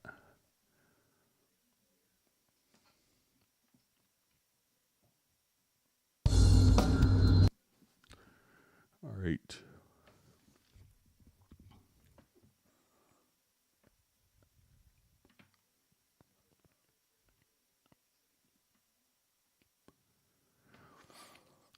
So we see from Andy, thanks for the licensing response. I assume then I have one license on the e-licenser and one on a new cloud-based system. Sorry, I didn't clarify that in my original question. So yeah, you'll have your Cubase 11 license will be on the e-licenser, and the new Steinberg licensing will be, that would be for, you could run that on up to 3 computers and not utilizing the e-licenser. So it's not necessarily cloud. You don't have to log in online. It's going to be information that's stored on your computer.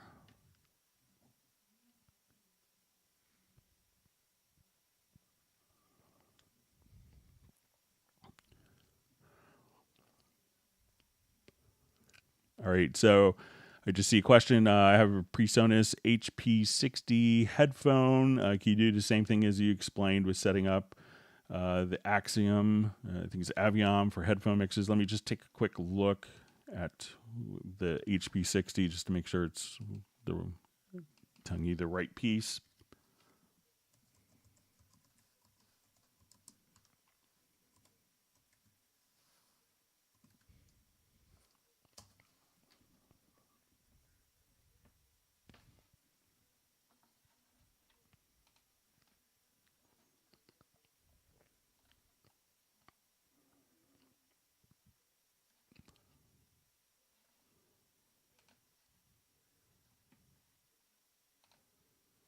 All right, just looking up here real quick. All right, so that looks like just maybe more of a traditional headphone out. So I'm not sure. So you might be able to, if that could take like multiple sources and blend that source in with someone else's personal, like with their personal recordings, you could probably use that. Sometimes those are more designed for, splitting one headphone signal to 6 different people. So it may be a little different than the Avion, but it might work. You could check with the, PreSonus and see if you could blend, like a source signal with the headphone signal. But I'm not sure if that gives you kind of like a matrix of independent headphone mixes. But you might be able to get that to work in the same manner.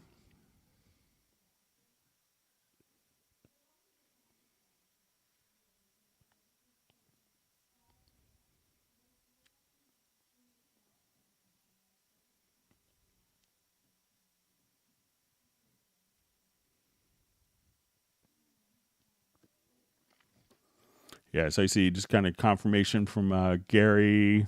You're just saying, yes, like a vocal, it seems only ways to do it in 2 steps, selecting overview, but then click anywhere you want to start. One other thing that you could possibly do is as you select here, just selecting in the, it's, so we could see it in the overview, but as we do this, if we just wanted to, select.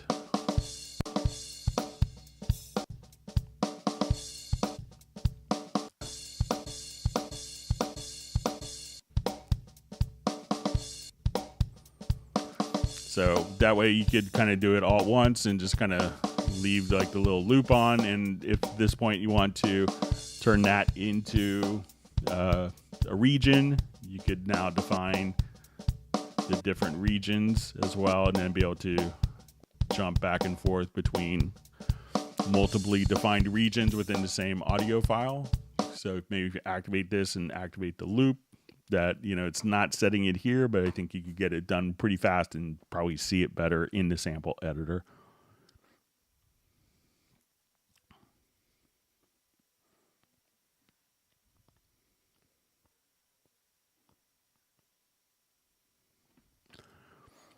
So we have a question.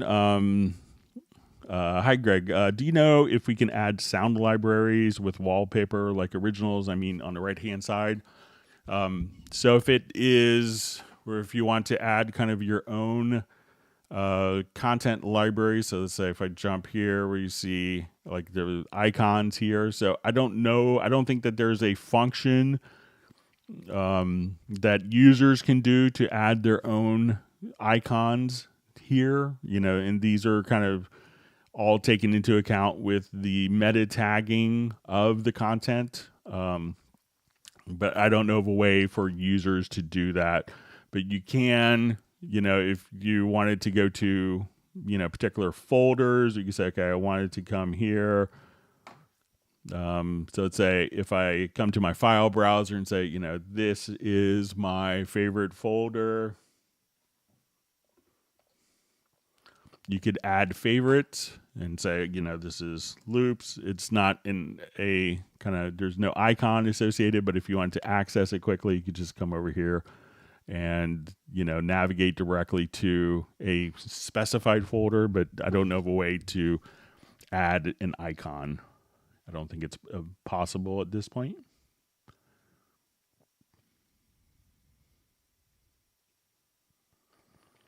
All right, so Jackshot Records is joining us from northern Canada. I believe it's in British Columbia. Thanks for being on the live stream today.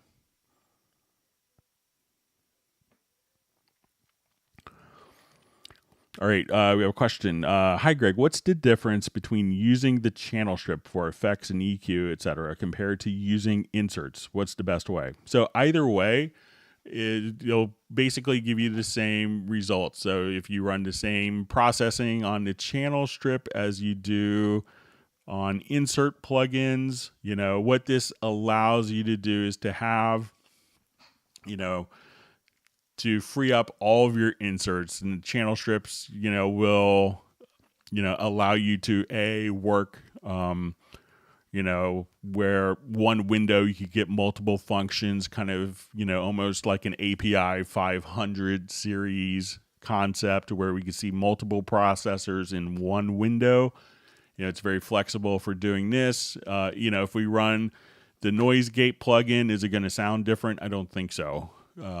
But this is, for editing and being able to quickly get access to a lot of relevant parameters. This is a very fast way of doing it with channel strip. But if you load the same things in here, at that point, it would be the same. But, we have sometimes people routinely using 15 inserts on a particular track. And, if we said, you could have 32 inserts, people's productions would change and they'd use 26 inserts if available. So this frees up your insert slots for a number of third-party plugins or the built-in plugins. But you could, without affecting any of your inserts, you could have them here.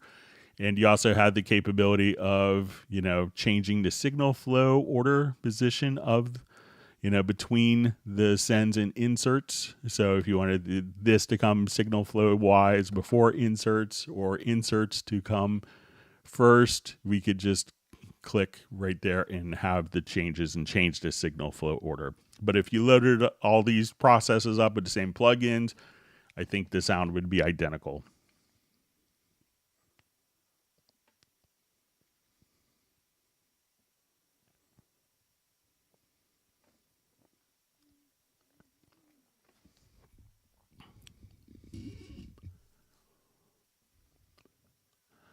All right, so we have a question. If my laptop was stolen and I want to deactivate my Cubase from it, how can I do it? Thank you very much. So I think that is still, if you contacted the Steinberg support department, that they could remotely deactivate your license for you.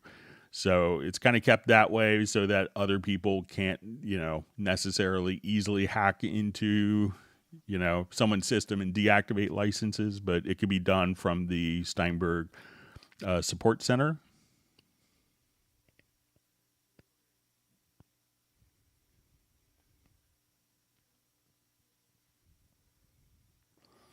All right, you see Val Lee just saying wishing everyone a nice weekend. All right.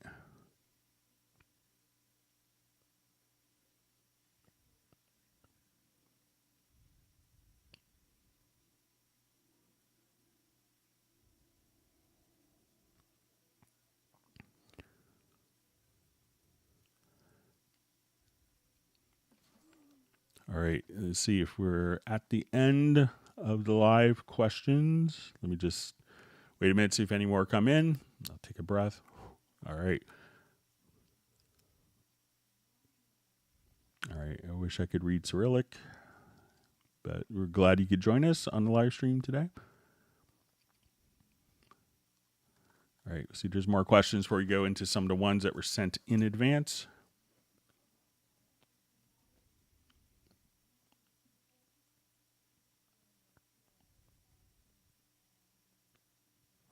All right, so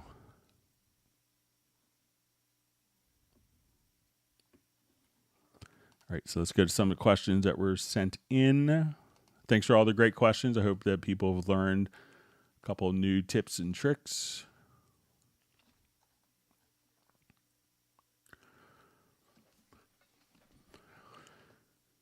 All right. Okay, so we see, hey, Greg, thanks for doing such a great job helping all of us with Cubase. You deserve a lot of credit for all the work and patience. Thanks for the kind words. I'm always glad to help people. So I just see, so as you can see, this email it included a picture. I don't have any snap grid on, and I have tried all types to like adapt to zoom, bar, etc. I've tried in the editor bottom window also, and I can't get Cubase to stop snapping when I'm trying to draw automation for Retrolog. It'll write automation, but it's only snap to beats and quantize. If I try using the line tool, I get some nice ramps. No go. All right, so it's, and from what it looked like, I'll just go to open up Retrolog, so we had the same source.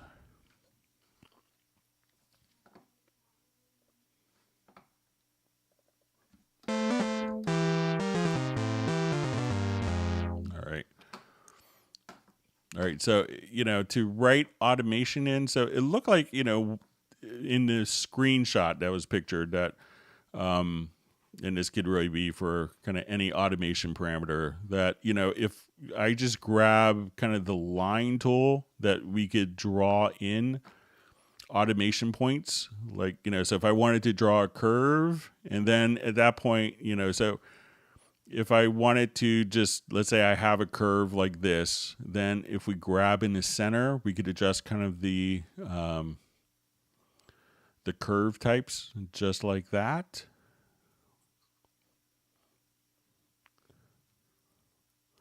So, but, and that's completely independent of the snap value. So it seemed like maybe as you're kind of,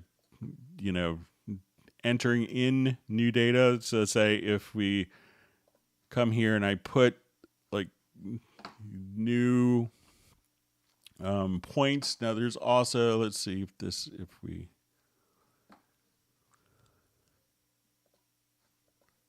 don't think. So, just as I come over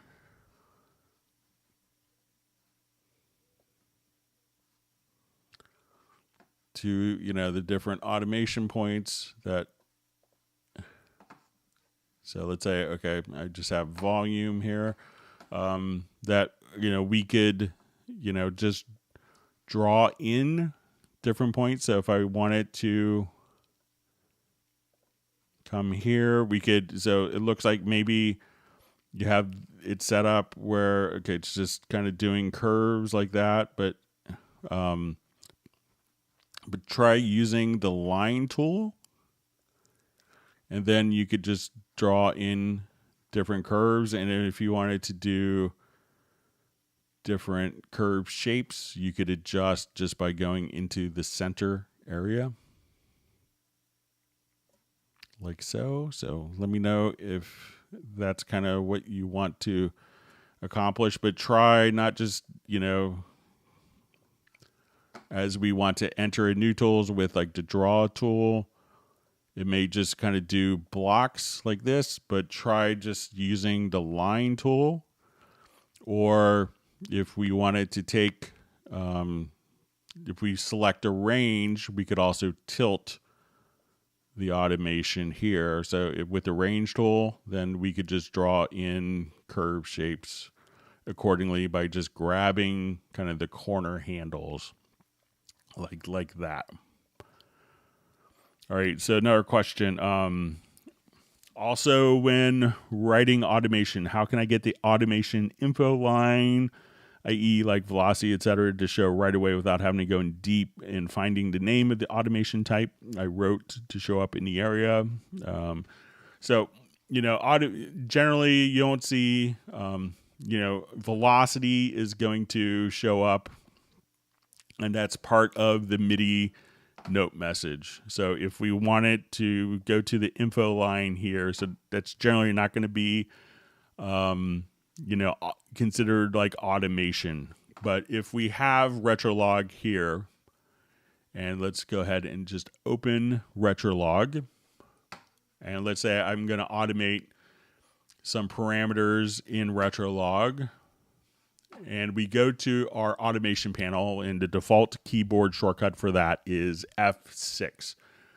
So when I come over here, and if we go to settings, we could just click on reveal parameters on right. So if I don't want to have to go hunting for my automation parameters, I automate in the plugin, I move a particular parameter while it's playing, and now that automation line automatically shows up, and everything that I just automated will be just revealed as we come here, and we'll see the parameter, my decay, just automatically go up and down. So to see the automation lanes automatically appear, again, go to your automation panel, to settings, and reveal parameter on right.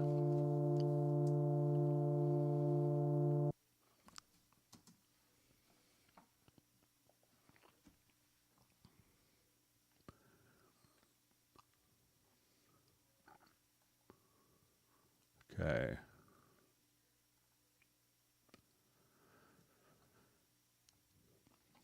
All right. All right. So I just see I've already written this report and found no answer in the forum, so please get help here. Use an AXR4 U on Windows 11, and like some others, I'm disappointed that there is no instructions or comments on it.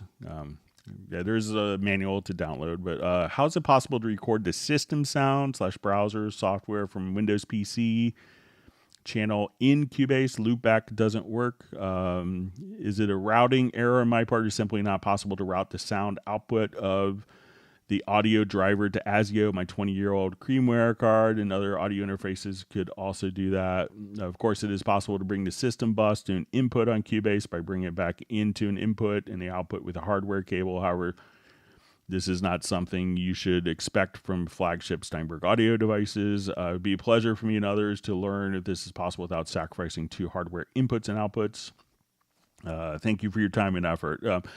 So I will play. I will get my. I'll connect my AXR4U up. I didn't get a chance to get it out before the live stream today. But generally, there is a loopback function, and I always use the loopback to take the output of Cubase and something like my microphone, like what I'm speaking into now, and then to transmit that out to like OBS or to screen capture software or Zoom, Microsoft Teams type of meeting.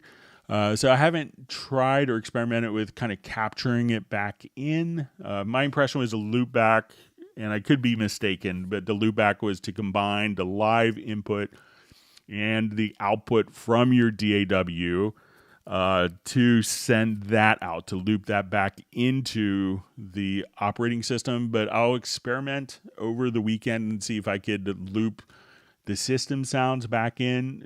There's probably other utilities. I think there's something called like ASIO, is something like a networking term, like ASIO Link or something like that might do it. Also on Windows, I think a lot of people use Banana Voice Meter Pro. That might do it, and maybe Jazz Dude could comment. I know he works with that, but I'll try to see if I could get it set up to capture the input sound sources from the system. But generally, I always thought of Loopback as taking the sound from Cubase plus a microphone and transmitting that over a standard Windows driver. So.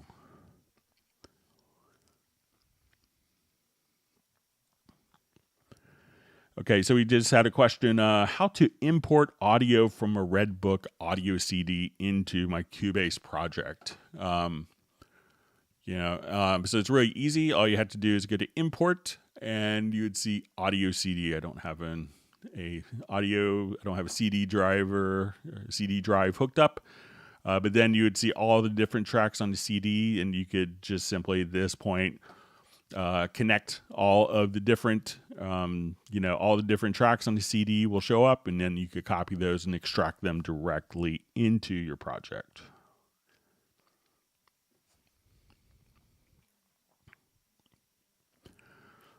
Okay, so next question. I have too many tracks with heavy inserts, which causes both memory and processing power to be eaten up. Which processing choice is best for audio to free up memory and processor power? Channel settings, complete signal path, or something else? So when we're doing, so let's say if we go to our render in place, all right, so just have that selected. Let's go to our render in place. So, it will just include different aspects, so different processing. So if we wanted it to include everything, like if we're really low on CPU cycles, like we could have just no processing whatsoever. You have channel settings. Channel settings will include the inserts, EQs, channel strip, and panning. The complete signal path just adds the send effect. So if you wanted to embed the reverb directly into the file, that's on the send or delay. And if you have a lot of really heavy processing power, you could do the complete signal path plus master effects. And that would be any plugins that you have perhaps on your master processing. So it really, if it's going to be, if it's primarily heavy inserts that are causing the CPU, just do the channel settings.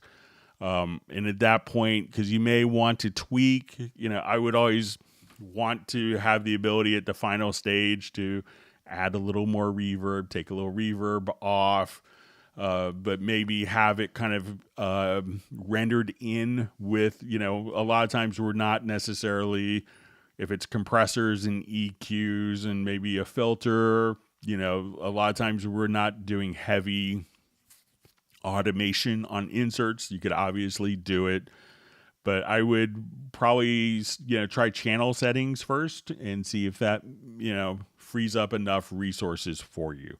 And that gives you a lot of flexibility for mixing with, reverbs, which is something that you might have to just kind of periodically change around. And so second question, would it be the same choice for rendering MIDI? So yeah, it would be the same exact considerations for, rendering audio or MIDI. So it'd be, the same exact concept.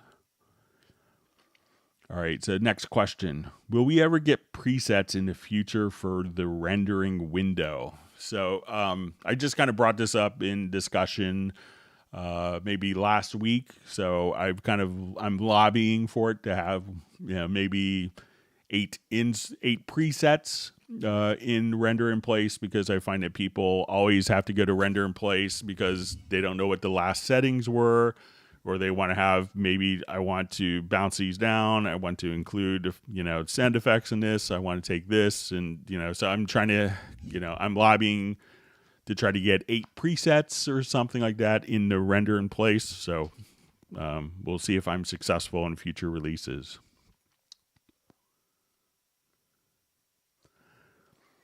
All right, so we see a question. Hello, Greg. I heard you several times talking about the help in Discord.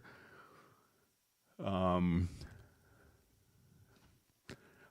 you please tell us what it is and how to look for help? So usually Jazz Dude is really good about posting the Cubase Nation Discord link, but Discord is kind of like, you know, we could think of it as a more contemporary, you know, area, you know, almost like a more contemporary like user forum where you could access multiple links and share files. So, but probably if you just download Discord, and I'm sure Jazz Dude is always incredibly, does an incredibly wonderful job with that, posting a link that you could find the link for it right there. Okay, question. Is there a way in Cubase to check if a plugin is working with oversampling and introducing aliasing? So there's not like a search for plugins that have oversampling. A lot of plugins may have it as part of their internal processing, and it may be a function that you turn on. But I don't know of a way for Cubase to say, you know, find me plugins that do or do not have oversampling. Okay, let me see if there's any other questions. All right, let's go back to our live questions. Thanks for all the great questions. And if you have learned something new, make sure you do hit the like button and subscribe to the channel. And just another reminder, if you you know, have not updated to Cubase 12 yet, or if you have friends that you think should be running Cubase 12, there is currently the promotion going on. I think it's until October 3rd. I could be mistaken on that. But once you, so, you know, that's 40% off new licenses and 40% off updates and upgrades. And if you have Cubase Pro, you could also get an additional 5 plugins and free of charge. It's kind of a nice gift from Steinberg on that.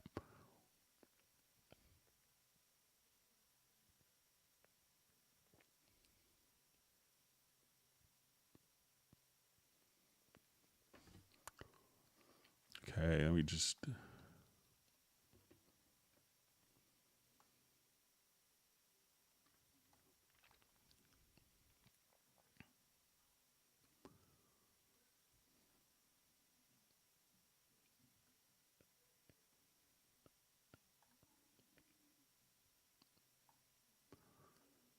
Okay, just finding my spot. All right, so I think I'm back.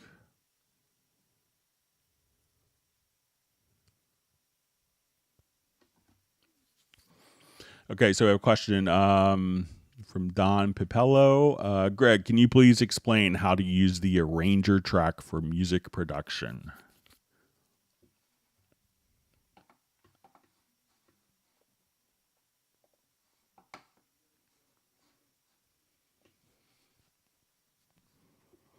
Okay, let me find a project that... So what the arranger track is going to allow you to do is to basically take, you know, different parts of projects and to change the arrangement of it very easily.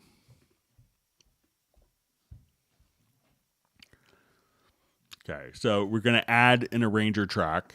And so once we have an arranger track, we could grab the pencil tool and it will just we could add a part. So let's say this is our guitar solo. Once it's added, we'll see it listed here in the arranger chain events. Now to name them, just hold down the Alt or Option key, or maybe, sorry.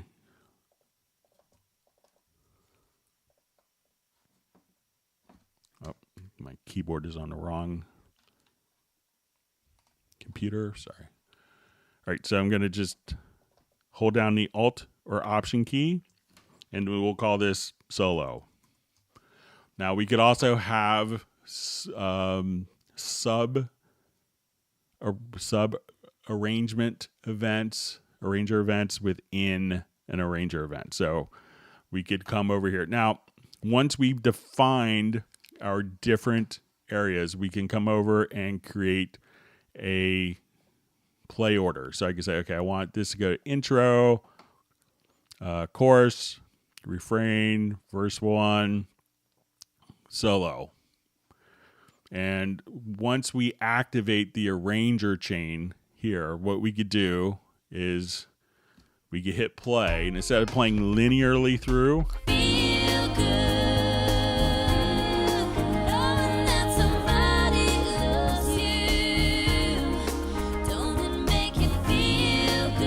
it's going to play the chorus. Then it's going to, when the chorus is done,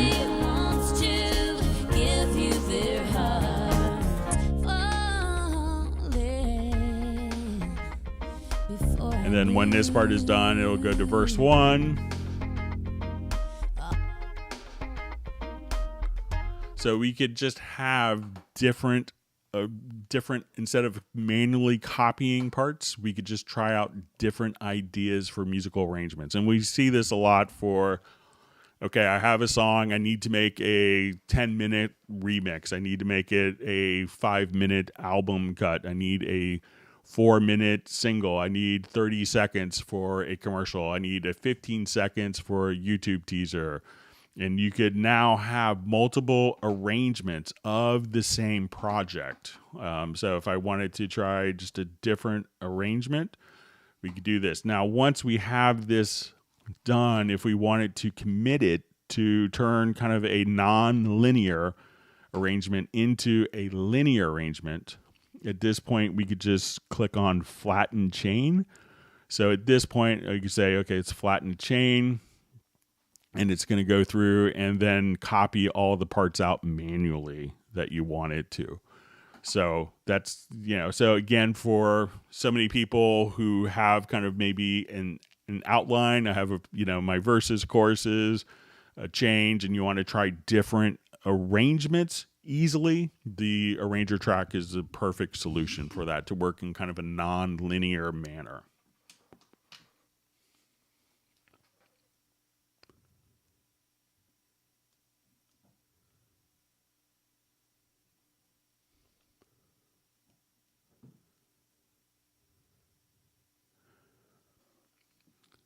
All right. So we see question. How can I delete lo-fi piano and some Steinberg libraries? Always when I'm running Cubase 12 without dongle, I have the message that some can't be loaded. So, I would keep them on, because probably those are going to be transitioning to the new licensing system at some point. But if we go to like the library manager,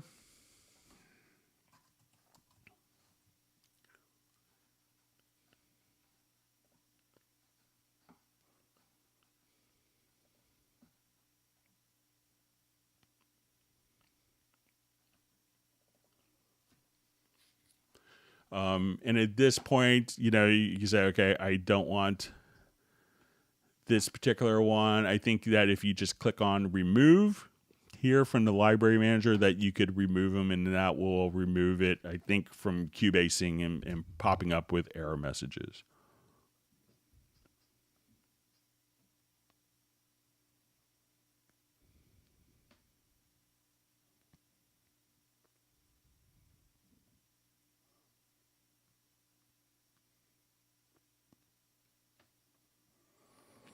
All right. All right. So you see a question. I'm trying to tell an instrument / MIDI part to a root key. I'm doing this in the info line. The song is in E, but don't seem to be able to select that. Can only select E. What am I doing wrong? So let me just take a look. I'll switch to a different project.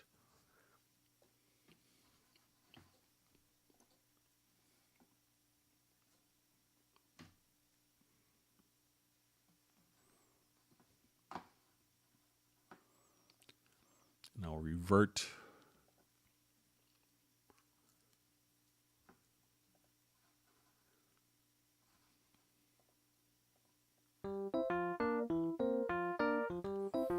Okay, so let's say we're here. So let's say my root key is set to C. So let's say I want this to be in E major.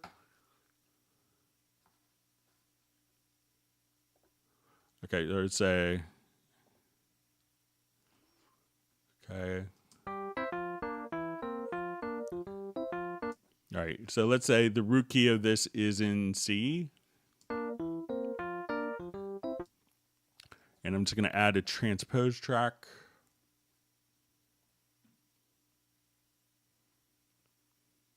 I already have one in the project.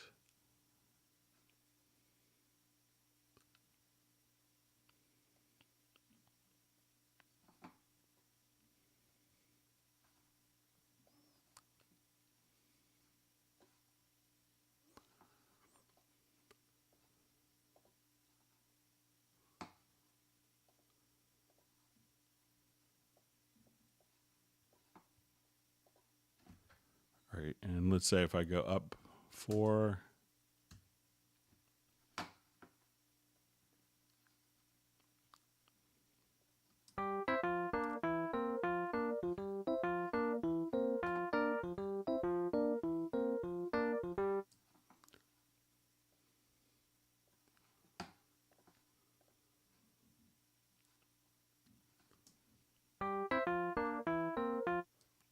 All right, seems like that should.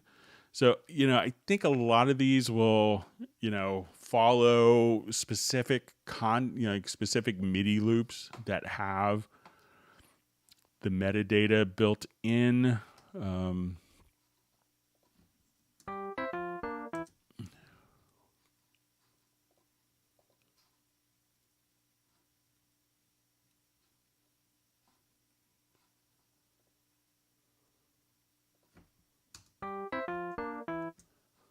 I'll just try playing something in.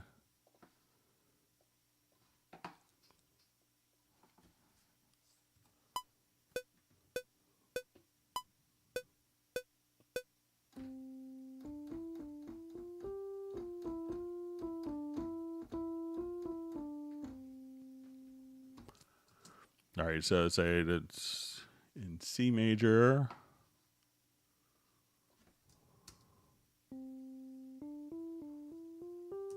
Oh, and let me just unmute my transpose track. So I'll move this over.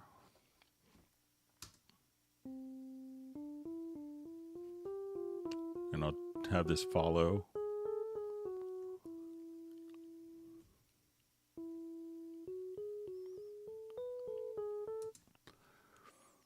And let's say if I go to my chord track,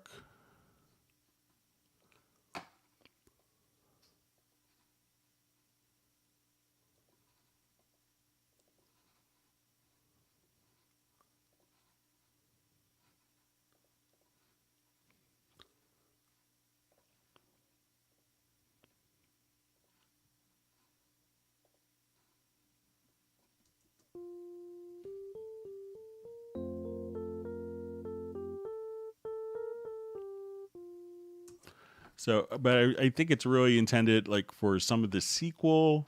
I could do some more digging on it, but I think it's really intended for like the sequel content, so that when you would transpose, and if you had two different loops that were like two different MIDI patterns. Let me see if I could create it that were maybe in different keys. Let me just see if we could create this situation here. I think some of this will be in sequel.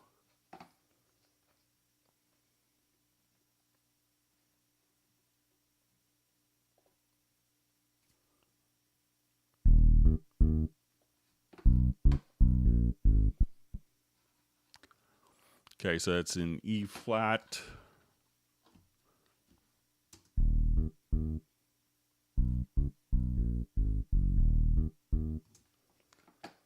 let's say our piano is in E. All right, so we have E flat and E.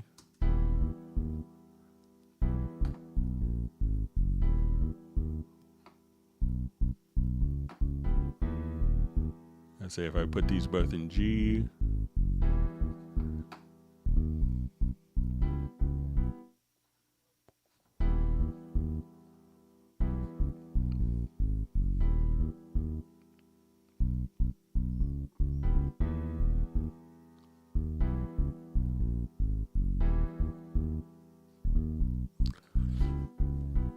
Just try adding a transpose track.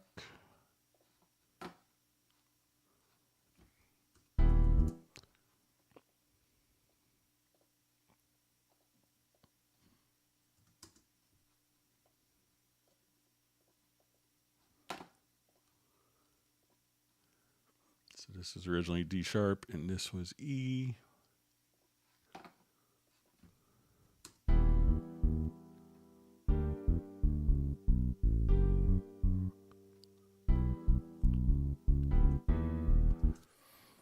Yeah, so I think it was originally kind of for sequel content, so I'm not sure.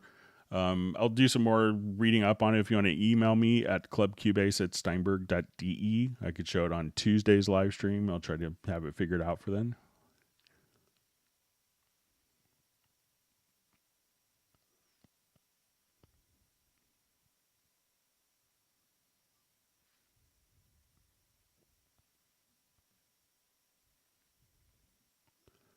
Okay, reading through comments. All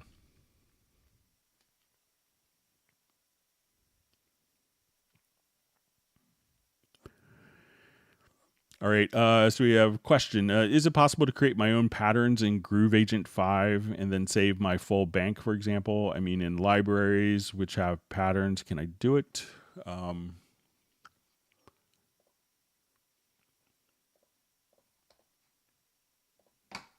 So I'm not sure if it's the full Groove Agent. I think the full Groove Agent that you could do this.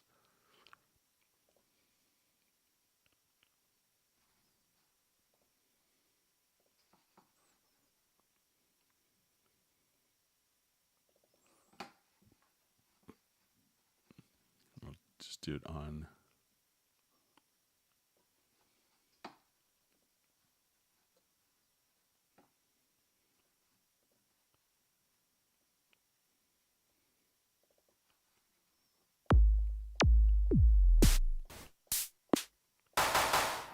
Okay, so when we go to, let's say, pattern. All right, so we'll have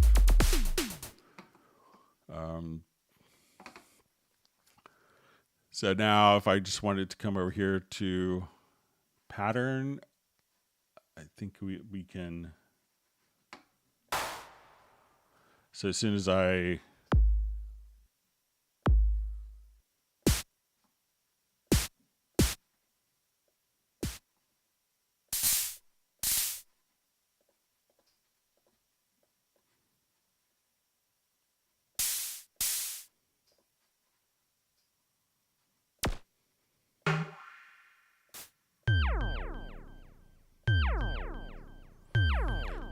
so let's say we'll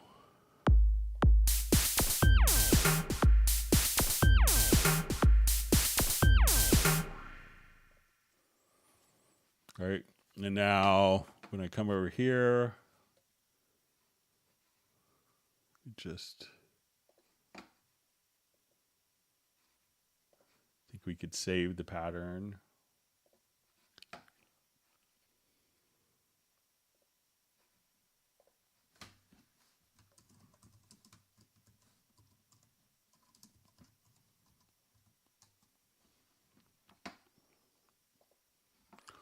So at that point, should be able to come over here. We'll open up the load panel.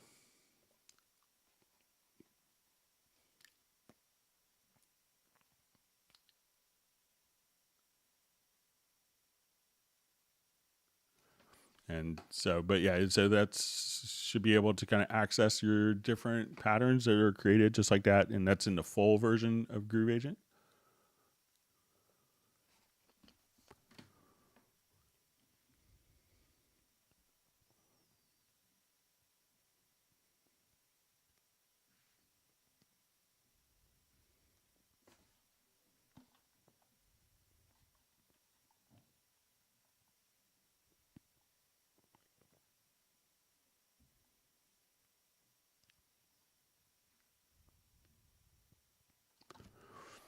Okay, just reading through.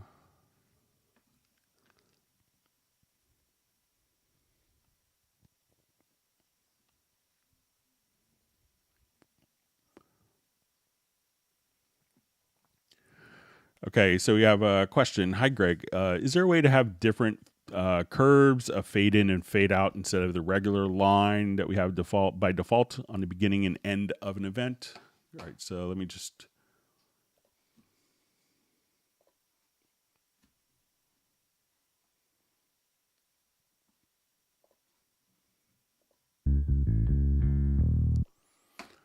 Okay, so when we have our fade, I'm just going to switch one preference here.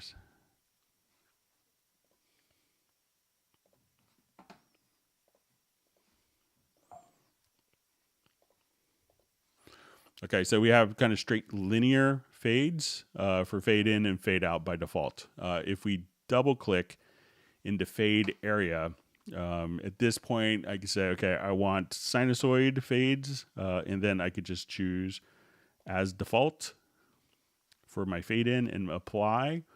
So now when we take a file and we do a fade in on this particular file, it will, instead of doing straight linear fades, we could just do a default sinusoid fade. And we could do the same thing. So just double click in the bottom half of the fade window, and then you could see, or if you wanted to make this your default fade for some reason, like your default fade out, at that point, now every time that I would do a fade out, or we could save presets. So every time, let's say we do a fade out, we could just have this automatically applied if we save it to default. So just double click, and then we could just set a different fade type as default.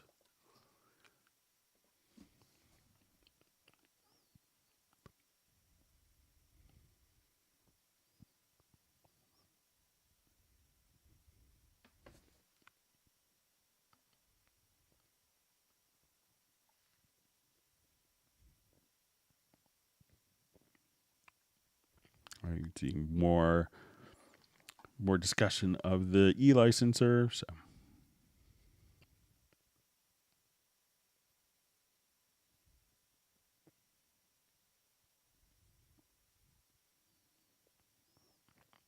see that Jeff Zabelski is liking his ice cream selection from Michael Teams.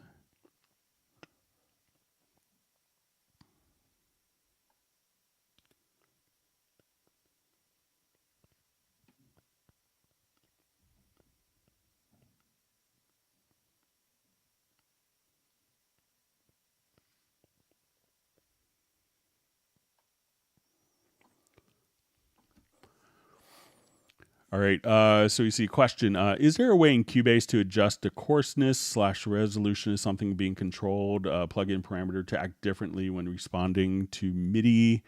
Editing goes faster this way. All right, so if we have a lot of parameters for plugins, let's say if I come here, and let's say if we go to the EQ and I wanted to adjust different parameters, like holding down the shift key. So let's say as I adjust here, if I hold down, I'll just do it on a parameter here. So holding down the shift key will often, so as I'm kind of moving the same rate here with my mouse up and down, now I hold down the shift key and we get kind of a fine control for like different plugin parameters. So all the Cubase, most of the Cubase, I think all the Cubase plugins will do this. So, so if you wanted to adjust kind of like a fine resolution, and this also works kind of for the fader, panner. So let me know if that's kind of what you want to accomplish. Let me just make sure.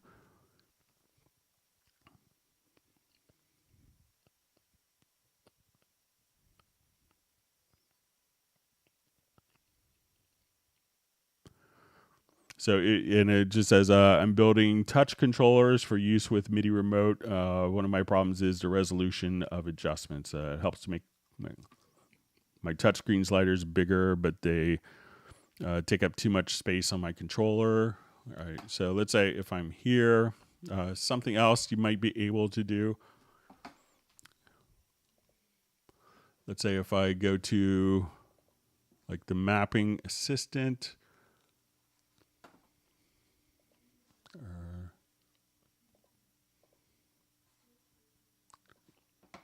maybe in the setup. All right, so if you're in the the MIDI remote, there is a resolution that you could also kind of set here as well. So maybe you could check out the resolution if it's more for utilizing the MIDI remote for that particular thing.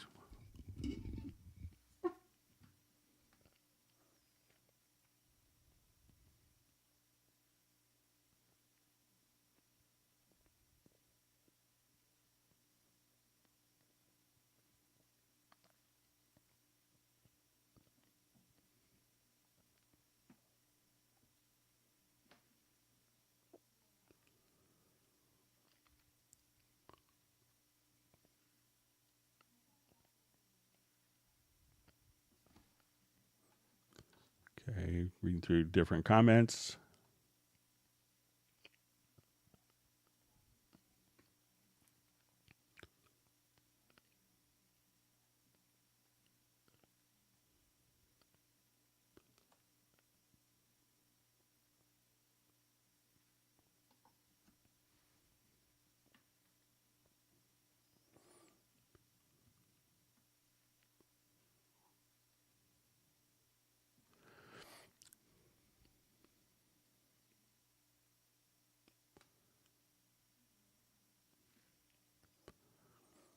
Okay, so just see, they really need help.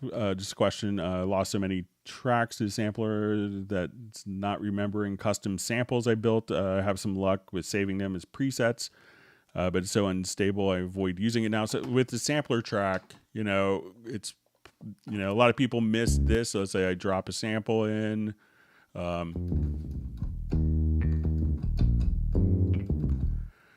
And at this point, all you'd have to do is, save a track preset. And let's say, okay, I just want to call this September 16th.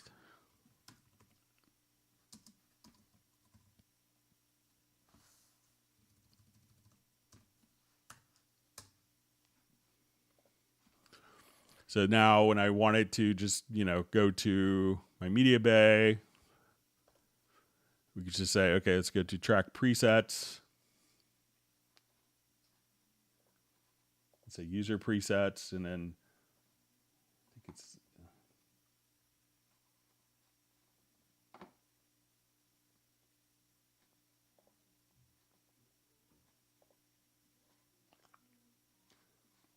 let's see where they're at, but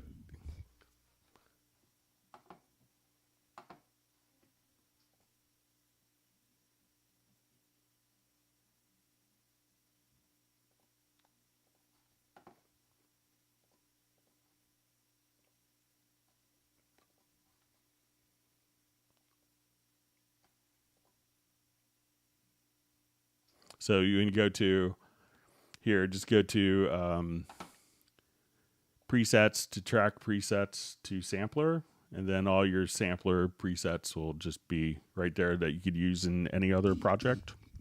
Sorry about my brain cramp there.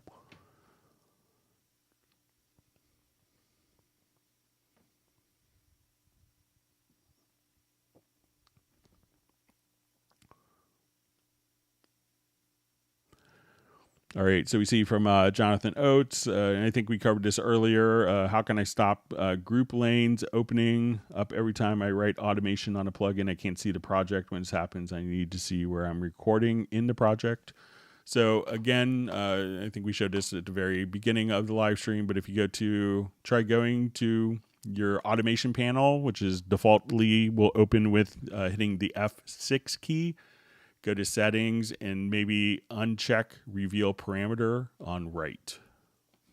And we showed it, I think, maybe like third question in the live stream or something like that.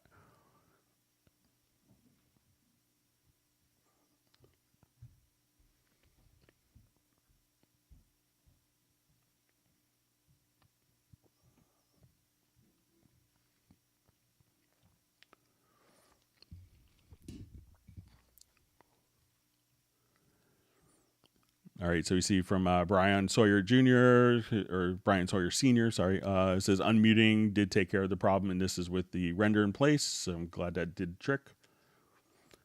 All right.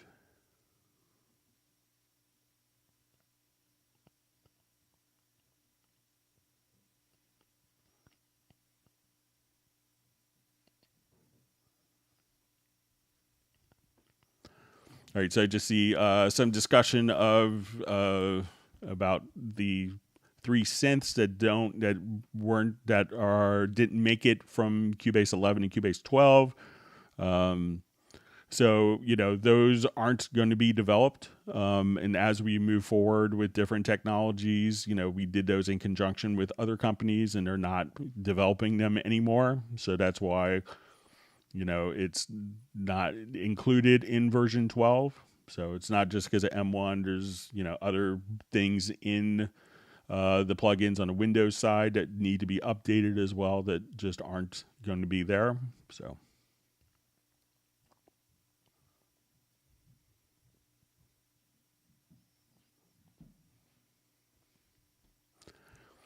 Okay, so I just see a question. Used to be able to trigger chord pads with my standard keyboard controller in Cubase 11. Can't do that with Cubase 12. So I think this functionality was consistent between the two. But let me just give it a shot.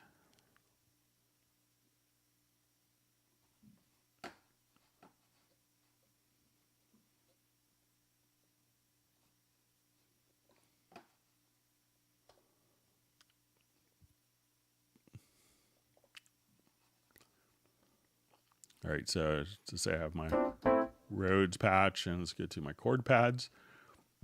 All right, so I'm going to turn it on first. So let's say, okay.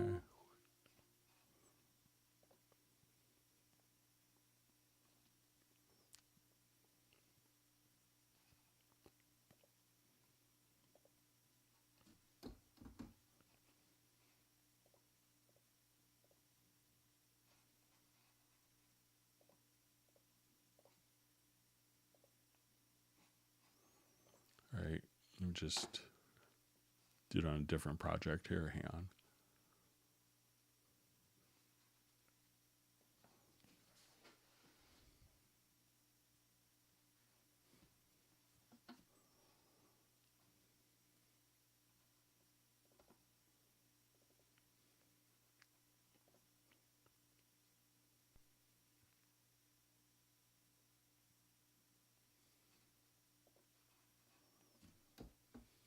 Okay.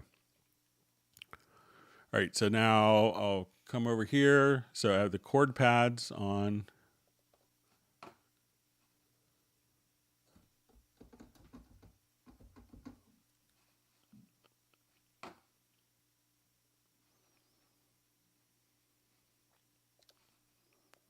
All right, let me just.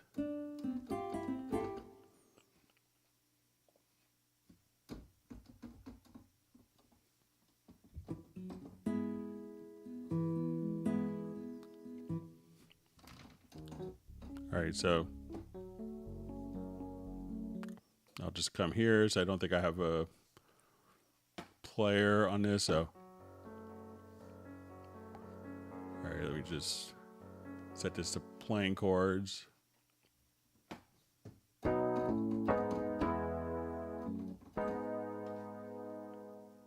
All right, so now,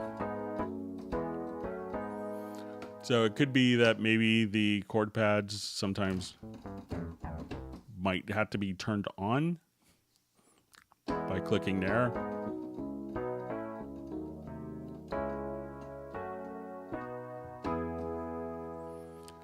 So give that a try and make sure that you have like a channel that's record enabled. And you could also just check here to see what keys are actually being triggered for the chords as you go.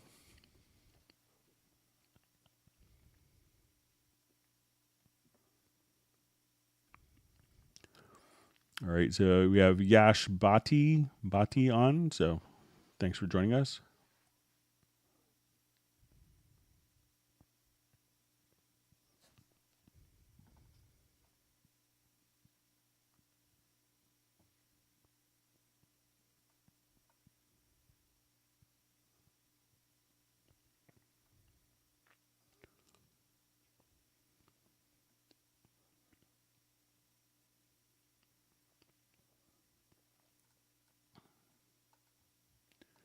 All right, my chat field just jumped to me. Let me see.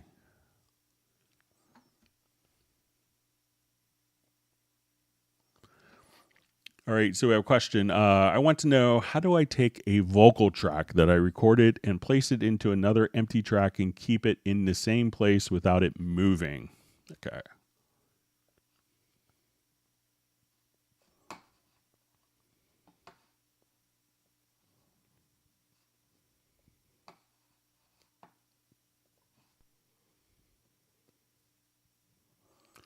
Okay, so this is often called like a constrained edit, like a constrained delay, or constrained direction rather. So I'm going to add, and it could be just add an audio track.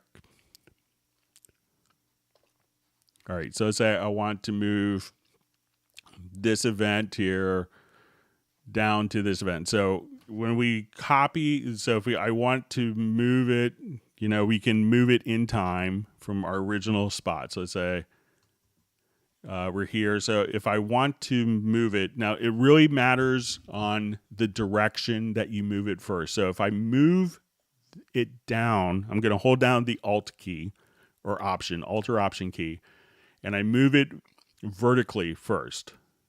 So now we're making a copy, and all I want to do now is just to hold down the Control key. So Control or Command. And now, depending on the direction that I moved, I'll come here. So Alt or Option plus Control. So Control or Command. So now I can't move it in time. It just restrains that. So, and again, if I just wanted to move it and hold down Control, now I can't move it in time. If I move it like horizontally first, now I can't get it off of that track. So when holding down the Control or Command key. So if you want to move a section, and if you hold down Alt, you can make a copy. But as you move it, hold down select it, hold down the Control key, select it, move it, hold down the Control key, and now I can't move it in time. So that will kind of constrain the vertical placement or the horizontal placement depending on how you move it first.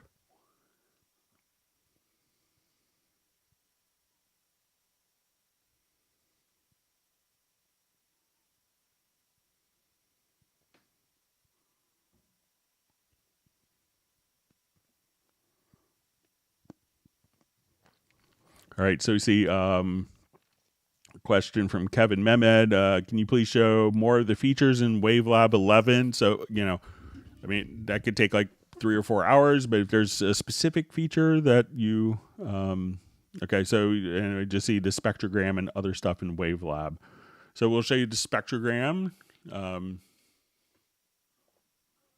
let's go ahead and open up WaveLab.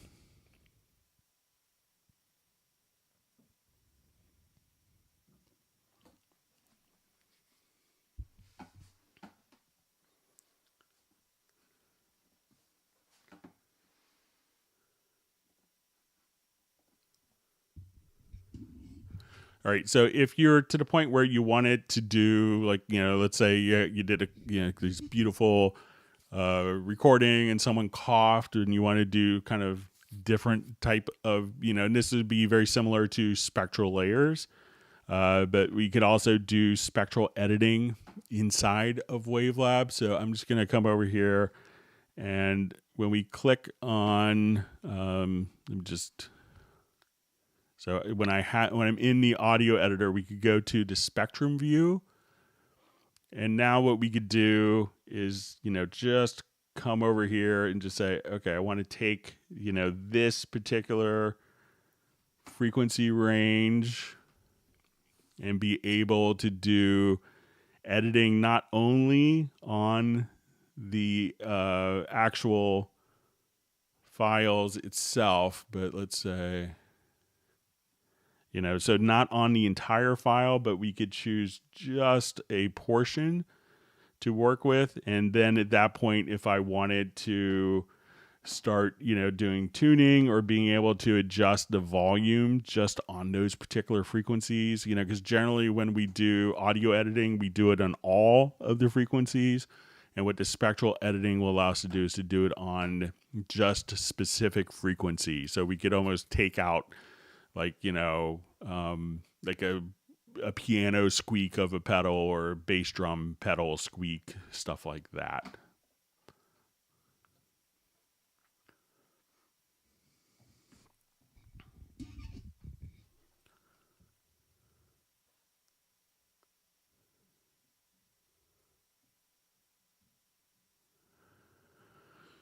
Okay, so we see from Kevin Mehmed, why doesn't WaveLab, the program, will not remember when you switch and close and load again? Can you please help?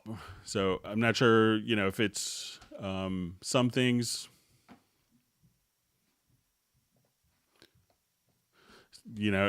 what is not, so I'm not sure, like, what is not getting remembered, Kevin. But some things are going to be, you could store within the particular, within the particular audio file, so that when you load a file, like the master section can automatically be recalled, but some of this stuff will be completely independent as well. Sorry.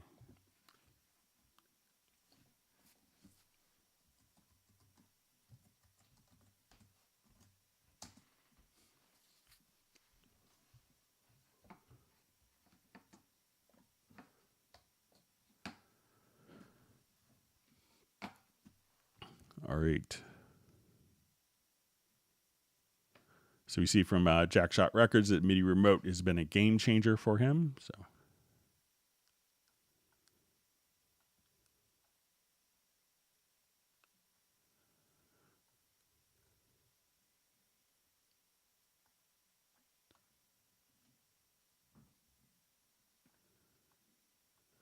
Okay, so we have a question. Any chances to see the libraries for Groove Agent on the new licensing system? So boring to have e-licenser for them. So I guess it's not the end of the world, in world of excitement to have the e-licenser still connected. But I think that they will be migrating over. So it's kind of in the process of, I know that they're working on it. So I don't know an exact date when. I think that there is a backbone library. I think Fractured is already on the new licensing system. So, it's a pretty involved process to switch that over. It's not just like, unchecking something in a code, from what I've been told.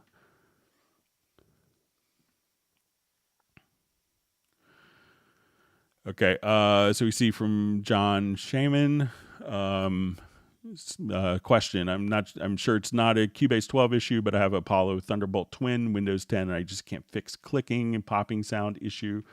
Any idea? Tried different things, but no luck. So, it could be, I'm not sure if you have any digital connections, anything connected like via an ADAT input, if that's the case, or through a digital input, that you may want to, make sure that you have the clocking set.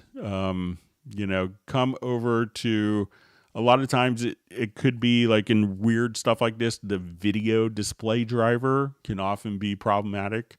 If you go to the studio setup, and let's get to the audio system one, check activate multiprocessing. The ASIO guard is checked. And then on the Windows platform, you'll see use Steinberg power scheme. Make sure that you're using the Steinberg power scheme. But there's also a tool called Resplendence Latency Mon. And that's a tool that could, perhaps indicate like, oh, it's a network driver, it's my Wi-Fi, it's something like that. So, it could indicate if your system, if there's any hardware interrupts that are kind of interrupting the, audio, like the real-time audio processing stream. So that's always a good good area to look in. Obviously, sometimes, dealing with, Thunderbolt on Windows 10, there's kind of a whole other set of variables there on which Thunderbolt controller it is and how that's interacting with your operating system. So those could be some things to check out as well.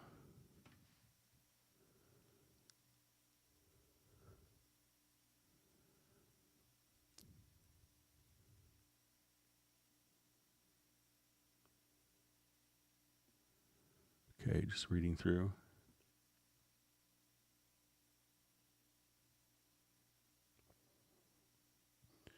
All right, so just seeing emails of people that might be on. So, but I'll see if I get to them at the end. But if you could always, you could always ask in the live stream if you're on.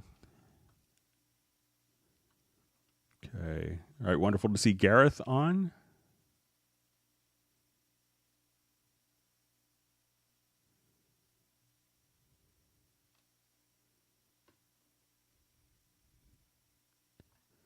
All right, so we see Soren had some strange audio dropouts, and he lost one tracking box, but moved to UR22 to the USB power from the motherboard, may be fixed.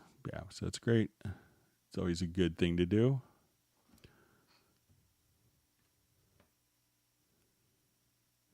All right, we have Fernando on as well.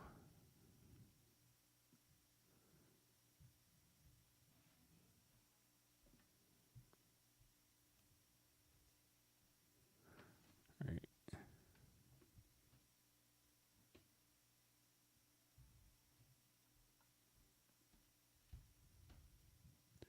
Okay, reading through different questions here. All right. All right. So you just see from John, follow up. Can you say what monitor tool for the hardware? It was so fast. So latency mon. So just latency and then MON. And I think it's Resplendence. RESPLENDENCE. Let me see if I can just find it quickly here.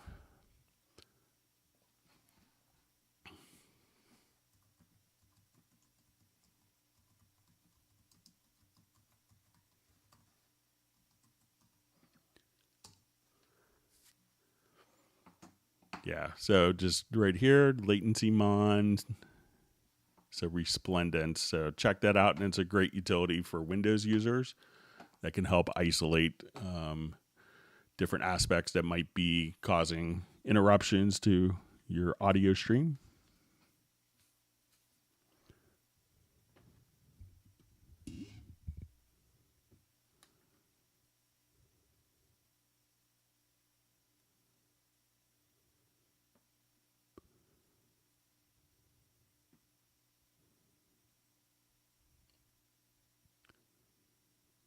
Okay. All right. So we see Jazz Dudes also posted it in the stream. All right. So let me I think we're at the end of questions, but we had a couple that were mailed in. So let's get to those. Let me just open those up here quickly.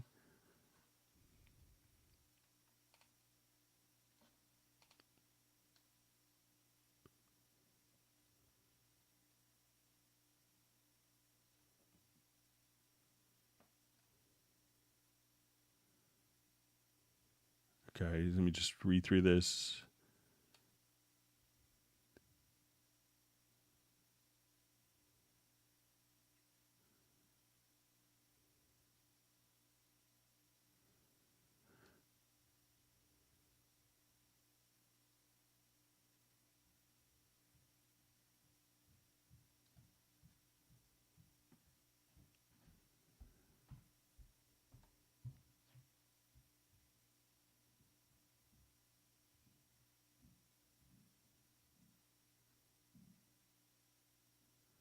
Okay, so there's a question about the just to follow up on the retro log, like automation drawing in curves. So it was just a parameter that was kind of on or off. So it was all right. And then we had another question about loop to MIDI.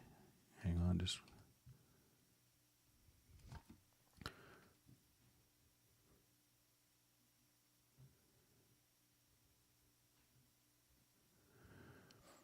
Okay, so this question says, is there a really good loop? I like some of those old school hip hop beats. Can you show me how to turn it into MIDI, but go deeper and make each sound into its own track to work with? Is that possible? So I can get super creative. Okay, so let's just take. Okay, so let's say, there's a number of different MIDI loops that come with Cubase. So, like, if you want MIDI stuff, maybe, check out, like, go to the sequel, and there's a lot of MIDI loops in the sequel content, the sequel library here. So, as we look at this, so let's just say I wanted to look at beats. And some of these may take just a little while to load up. And let's say maybe, so if you want like an old school hip hop thing, something like that, let's just try.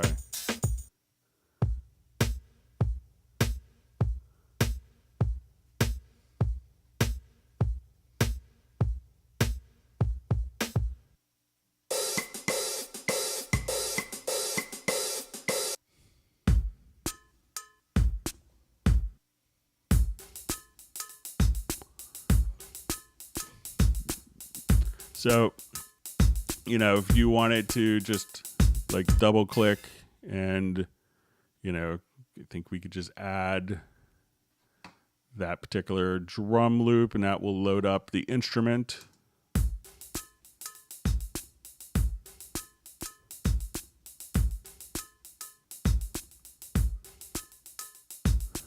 Now, if you have like a, if you wanted to kind of dig even deeper into particular loops, from audio, a lot of people will slice up loops. So let's say if I go to this, I wanted to do this in Groove Agent. So let's say I'll cut this kit here and I just wanted to drop a quick loop in.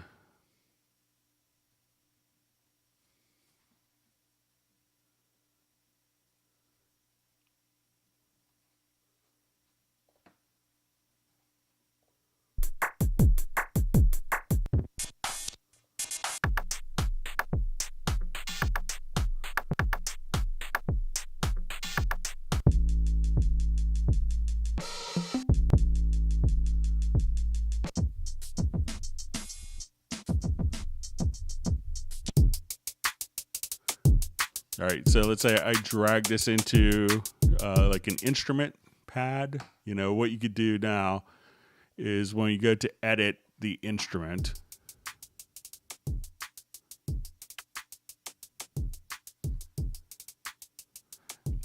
is at this point kind of create slices. So let's say you get to the slice parameter here. So we'll turn it on. And we'll just say create slices, and here we could kind of set, okay, we want it based on transient, and at this point we could just kind of, we do it manual or transient, and as we want it to, sorry about that. So, and at that point you could just, as you're working with that, just have it automatically slice up the loops and take the loops and rearrange it quite easily. I'll show it on a different project here.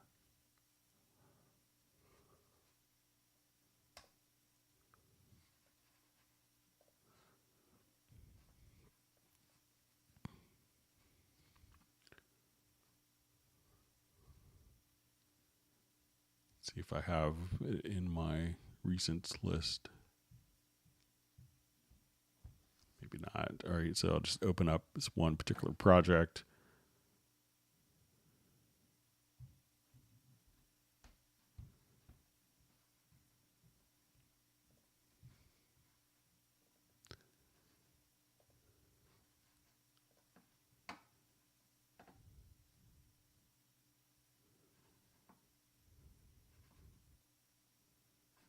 All right, so let's say I want to take like this loop here. And let me just check my audio connection so everyone else can hear.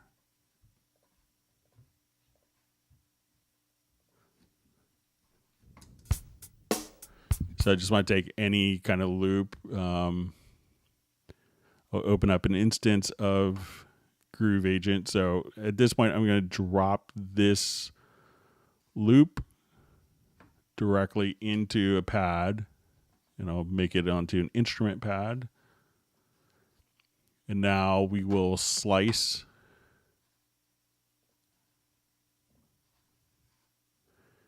And as we want to just drag this, what we're going to do now is that will create a pattern for us automatically. And now I can drag this loop,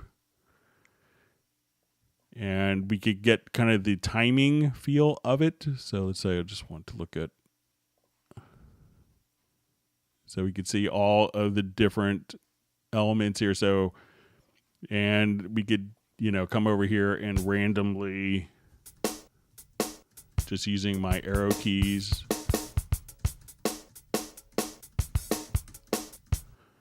get different variations of that.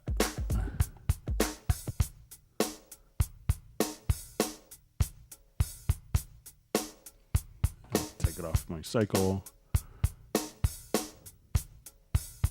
So any kind of drum loop that you want to work with, you could kind of break apart and to handle very easily with that. All right. All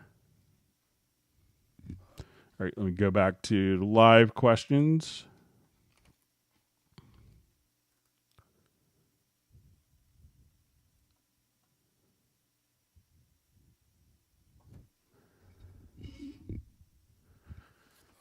All right, so we see, hi Greg, what's the specification of the computer that you're working with? So I have an M1 processor with 64 gigs of RAM, and I just got it about a month ago.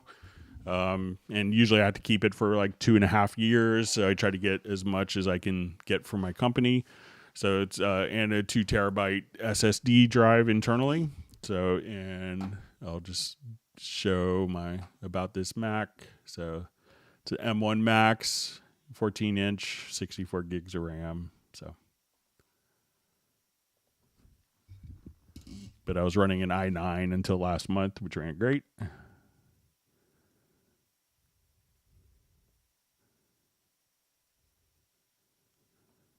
Okay, so we see all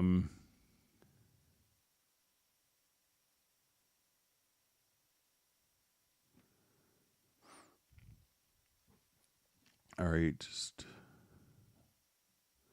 okay, so we have a question. Sorry if I missed it earlier. Is there a way to slow down a song so that a singer can sing at a lower key and then speed it up to the original key? I tried transposing, but the singer sounded funny or on transposing back. Thanks.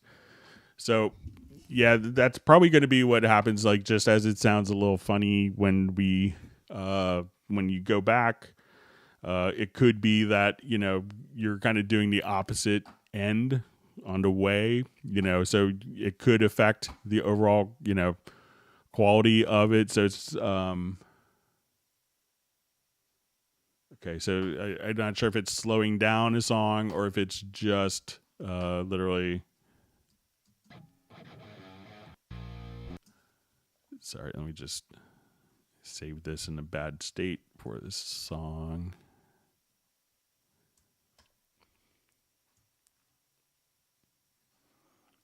I'll just do a different project that has some vocals in it.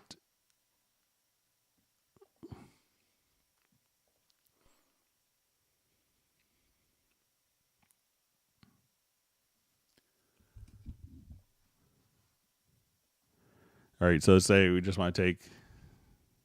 So if you just want it to be like a different key. Do you recall the day we first met? You know, one thing that you could do is, and it may sound strange when you take it up, and it's just kind of the nature of the beast.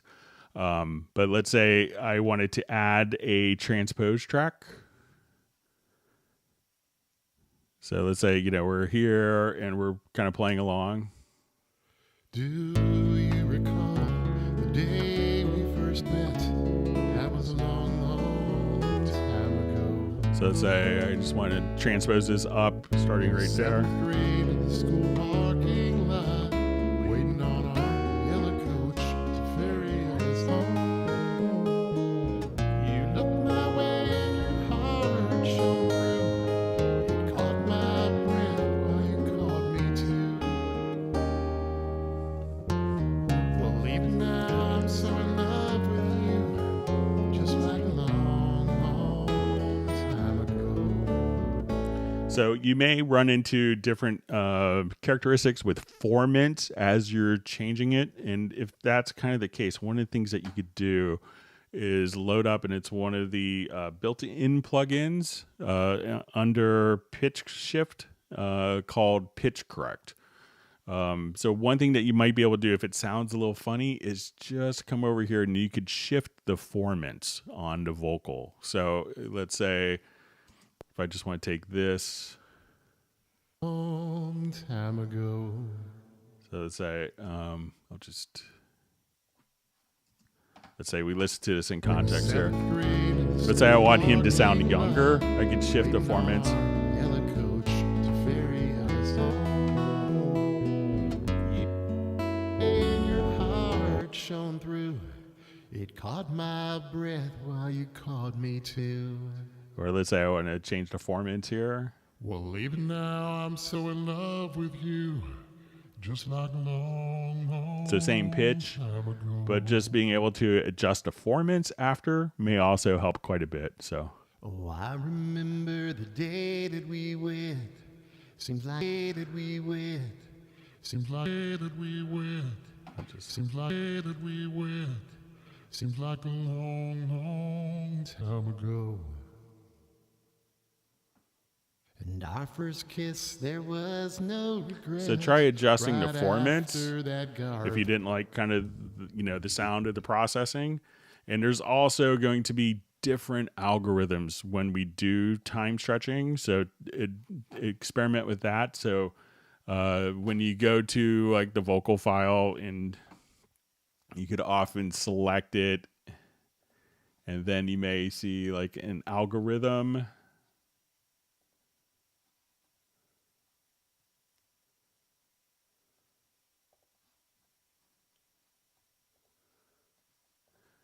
And you may have to actually just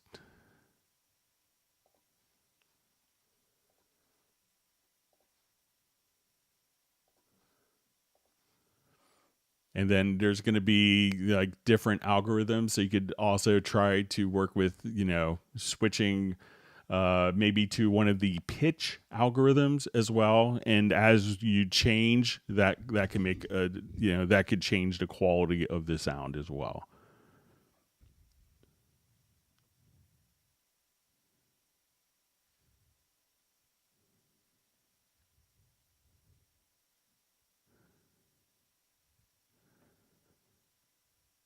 Okay, so we see it says imported a video. I need to replace the audio. So at this point,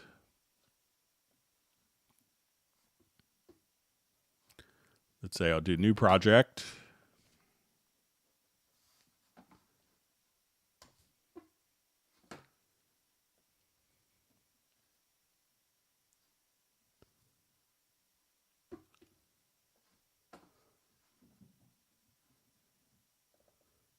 All right, so now by default, when I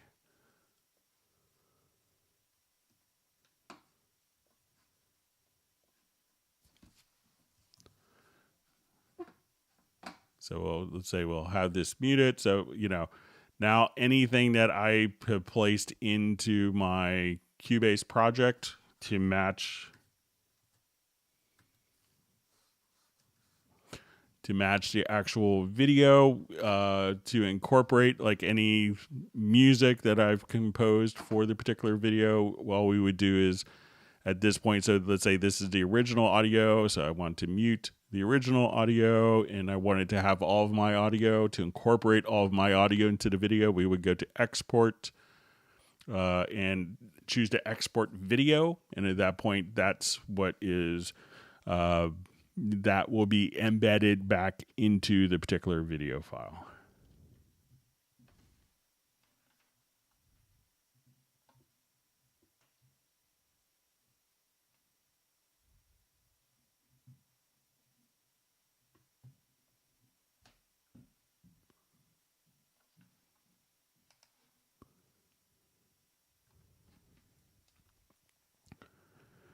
All right, so also the video says, for some reason I can't get the audio in Cubase to properly match the video. If I get it in sync in one spot, it generally goes out of sync. I match the frame rate. And it says, is this a frame rate problem or a sample rate issue?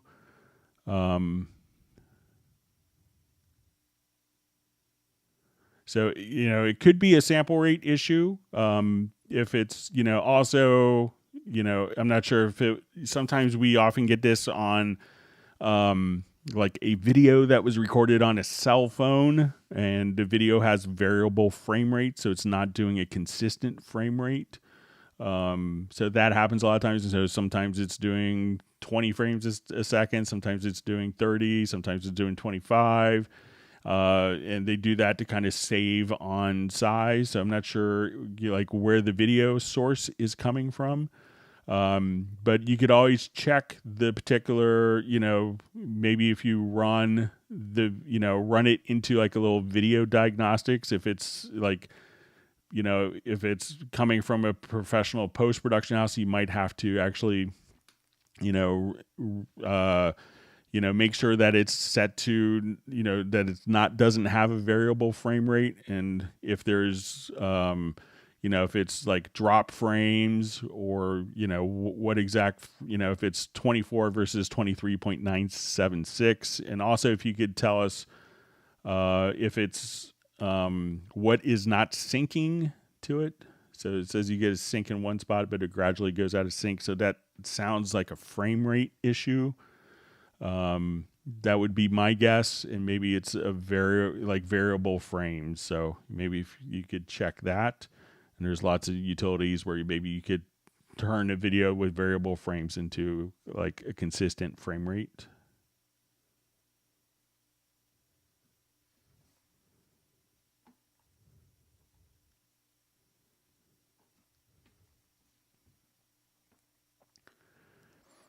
All right, we see from Uno Memento,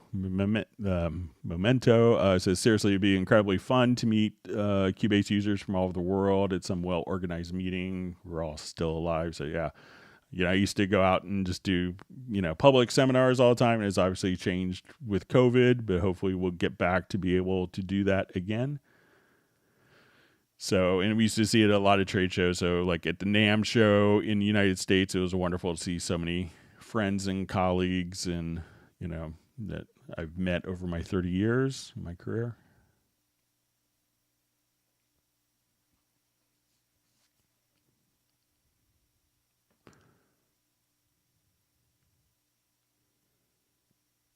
All right, so we see, hello, Greg, how to re-record MIDI CCs of a melody part without erasing the instrument's notes, but erasing the CC of the previous MIDI part that I want to correct, preventing them from combining. Okay, we'll show you how to do that.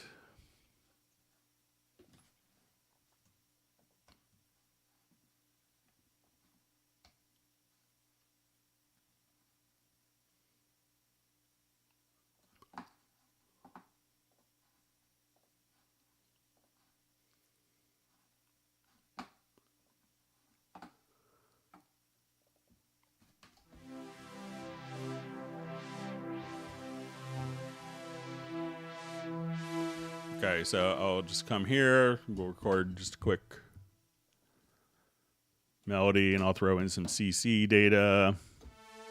So my modulation wheel.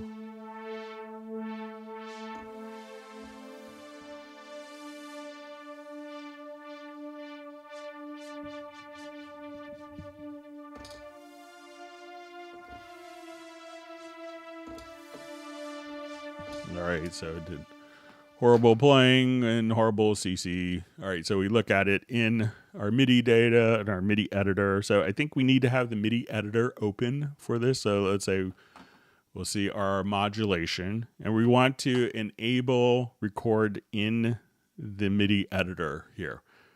Let's go to, and this is also contingent. There's a necessary preference. So I think when we go to record MIDI,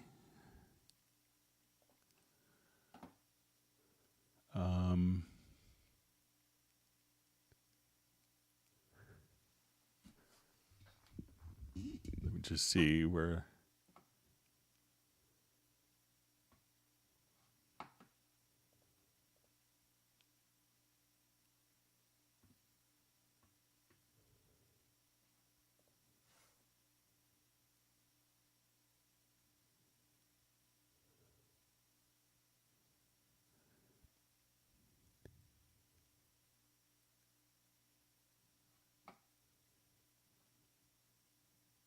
All right, just seeing where, let me just see if I can find this particular preference.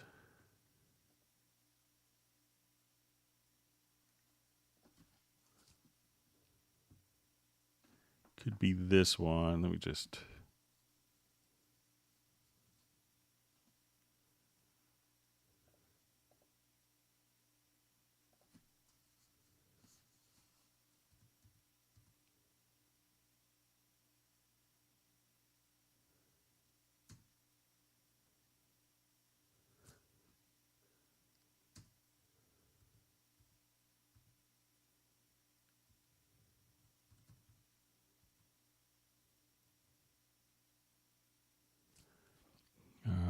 Where is this preference?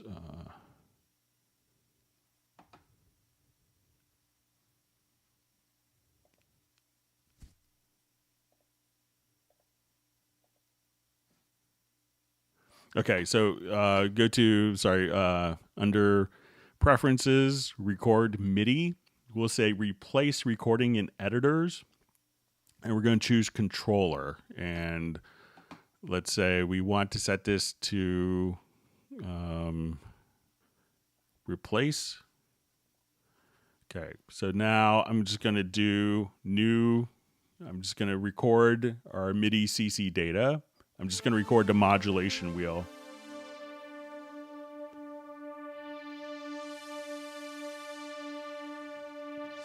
So let's take it all the way down. Let's move it up. So now when I stop, all of my modulation data is there, and it didn't kind of combine it. So again, enable record in the editor. Come over to the preference, and under record MIDI, replace recording in editors, you could just choose controller. And then at that point, it's will allow you to overdub and replace the existing MIDI CC data there.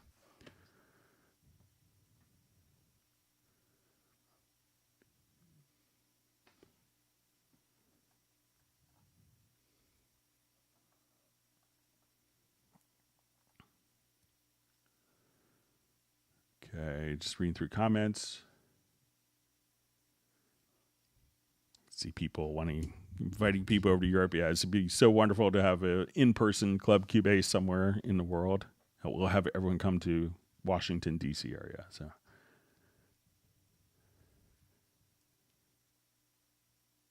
or we could all meet at Steinberg in Hamburg. So, all right, we see Gareth has to take off. All right. Thanks for joining us. Have a wonderful weekend.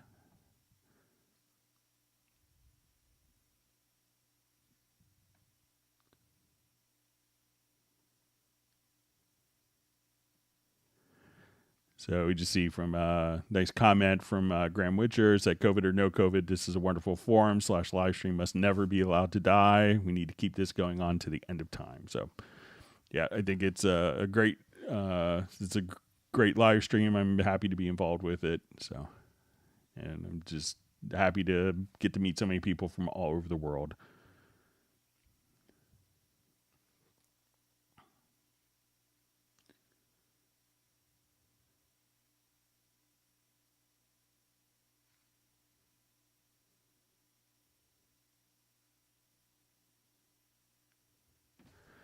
All right, so see if there's any more questions that sneak in.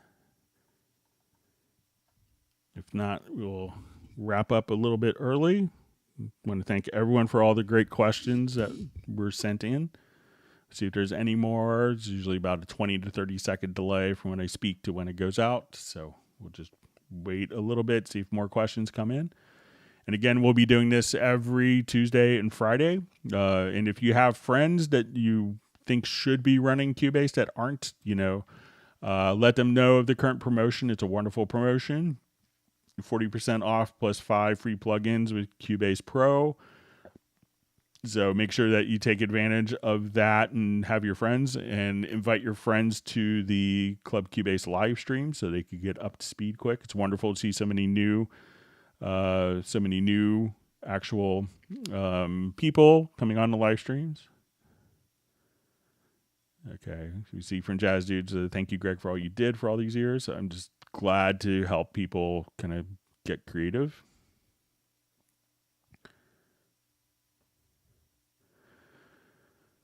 All right, so we see Mark Winslow. Can I use different frame rates across a video? So generally, video should always be one consistent frame rate. So I would say no, because how the Cubase is how the program is calculating to synchronize with the video is, it might be able to be done, but it's really expecting kind of a steady, consistent frame rate.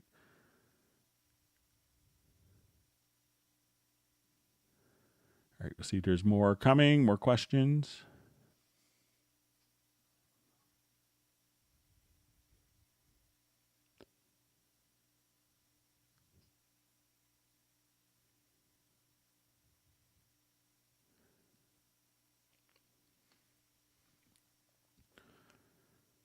Okay, I'll wait just another 10 seconds or so, and then we'll wrap up.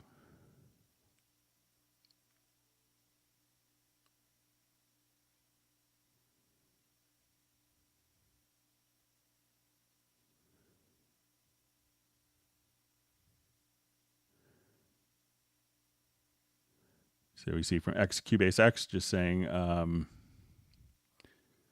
love these live streams, truly a gift beyond belief. Thank you. So you're welcome. Thanks for being a part of the live streams, making it wonderful as well. I think what makes the live stream so great is all the attendees and questions, and everyone is so friendly. So I enjoy doing these. All right, so with that, I guess we will go ahead and wrap up. We'll see everyone on Tuesday. Everyone have a wonderful weekend. Please stay safe and healthy. And we will see everyone on Tuesday. Thank you very much.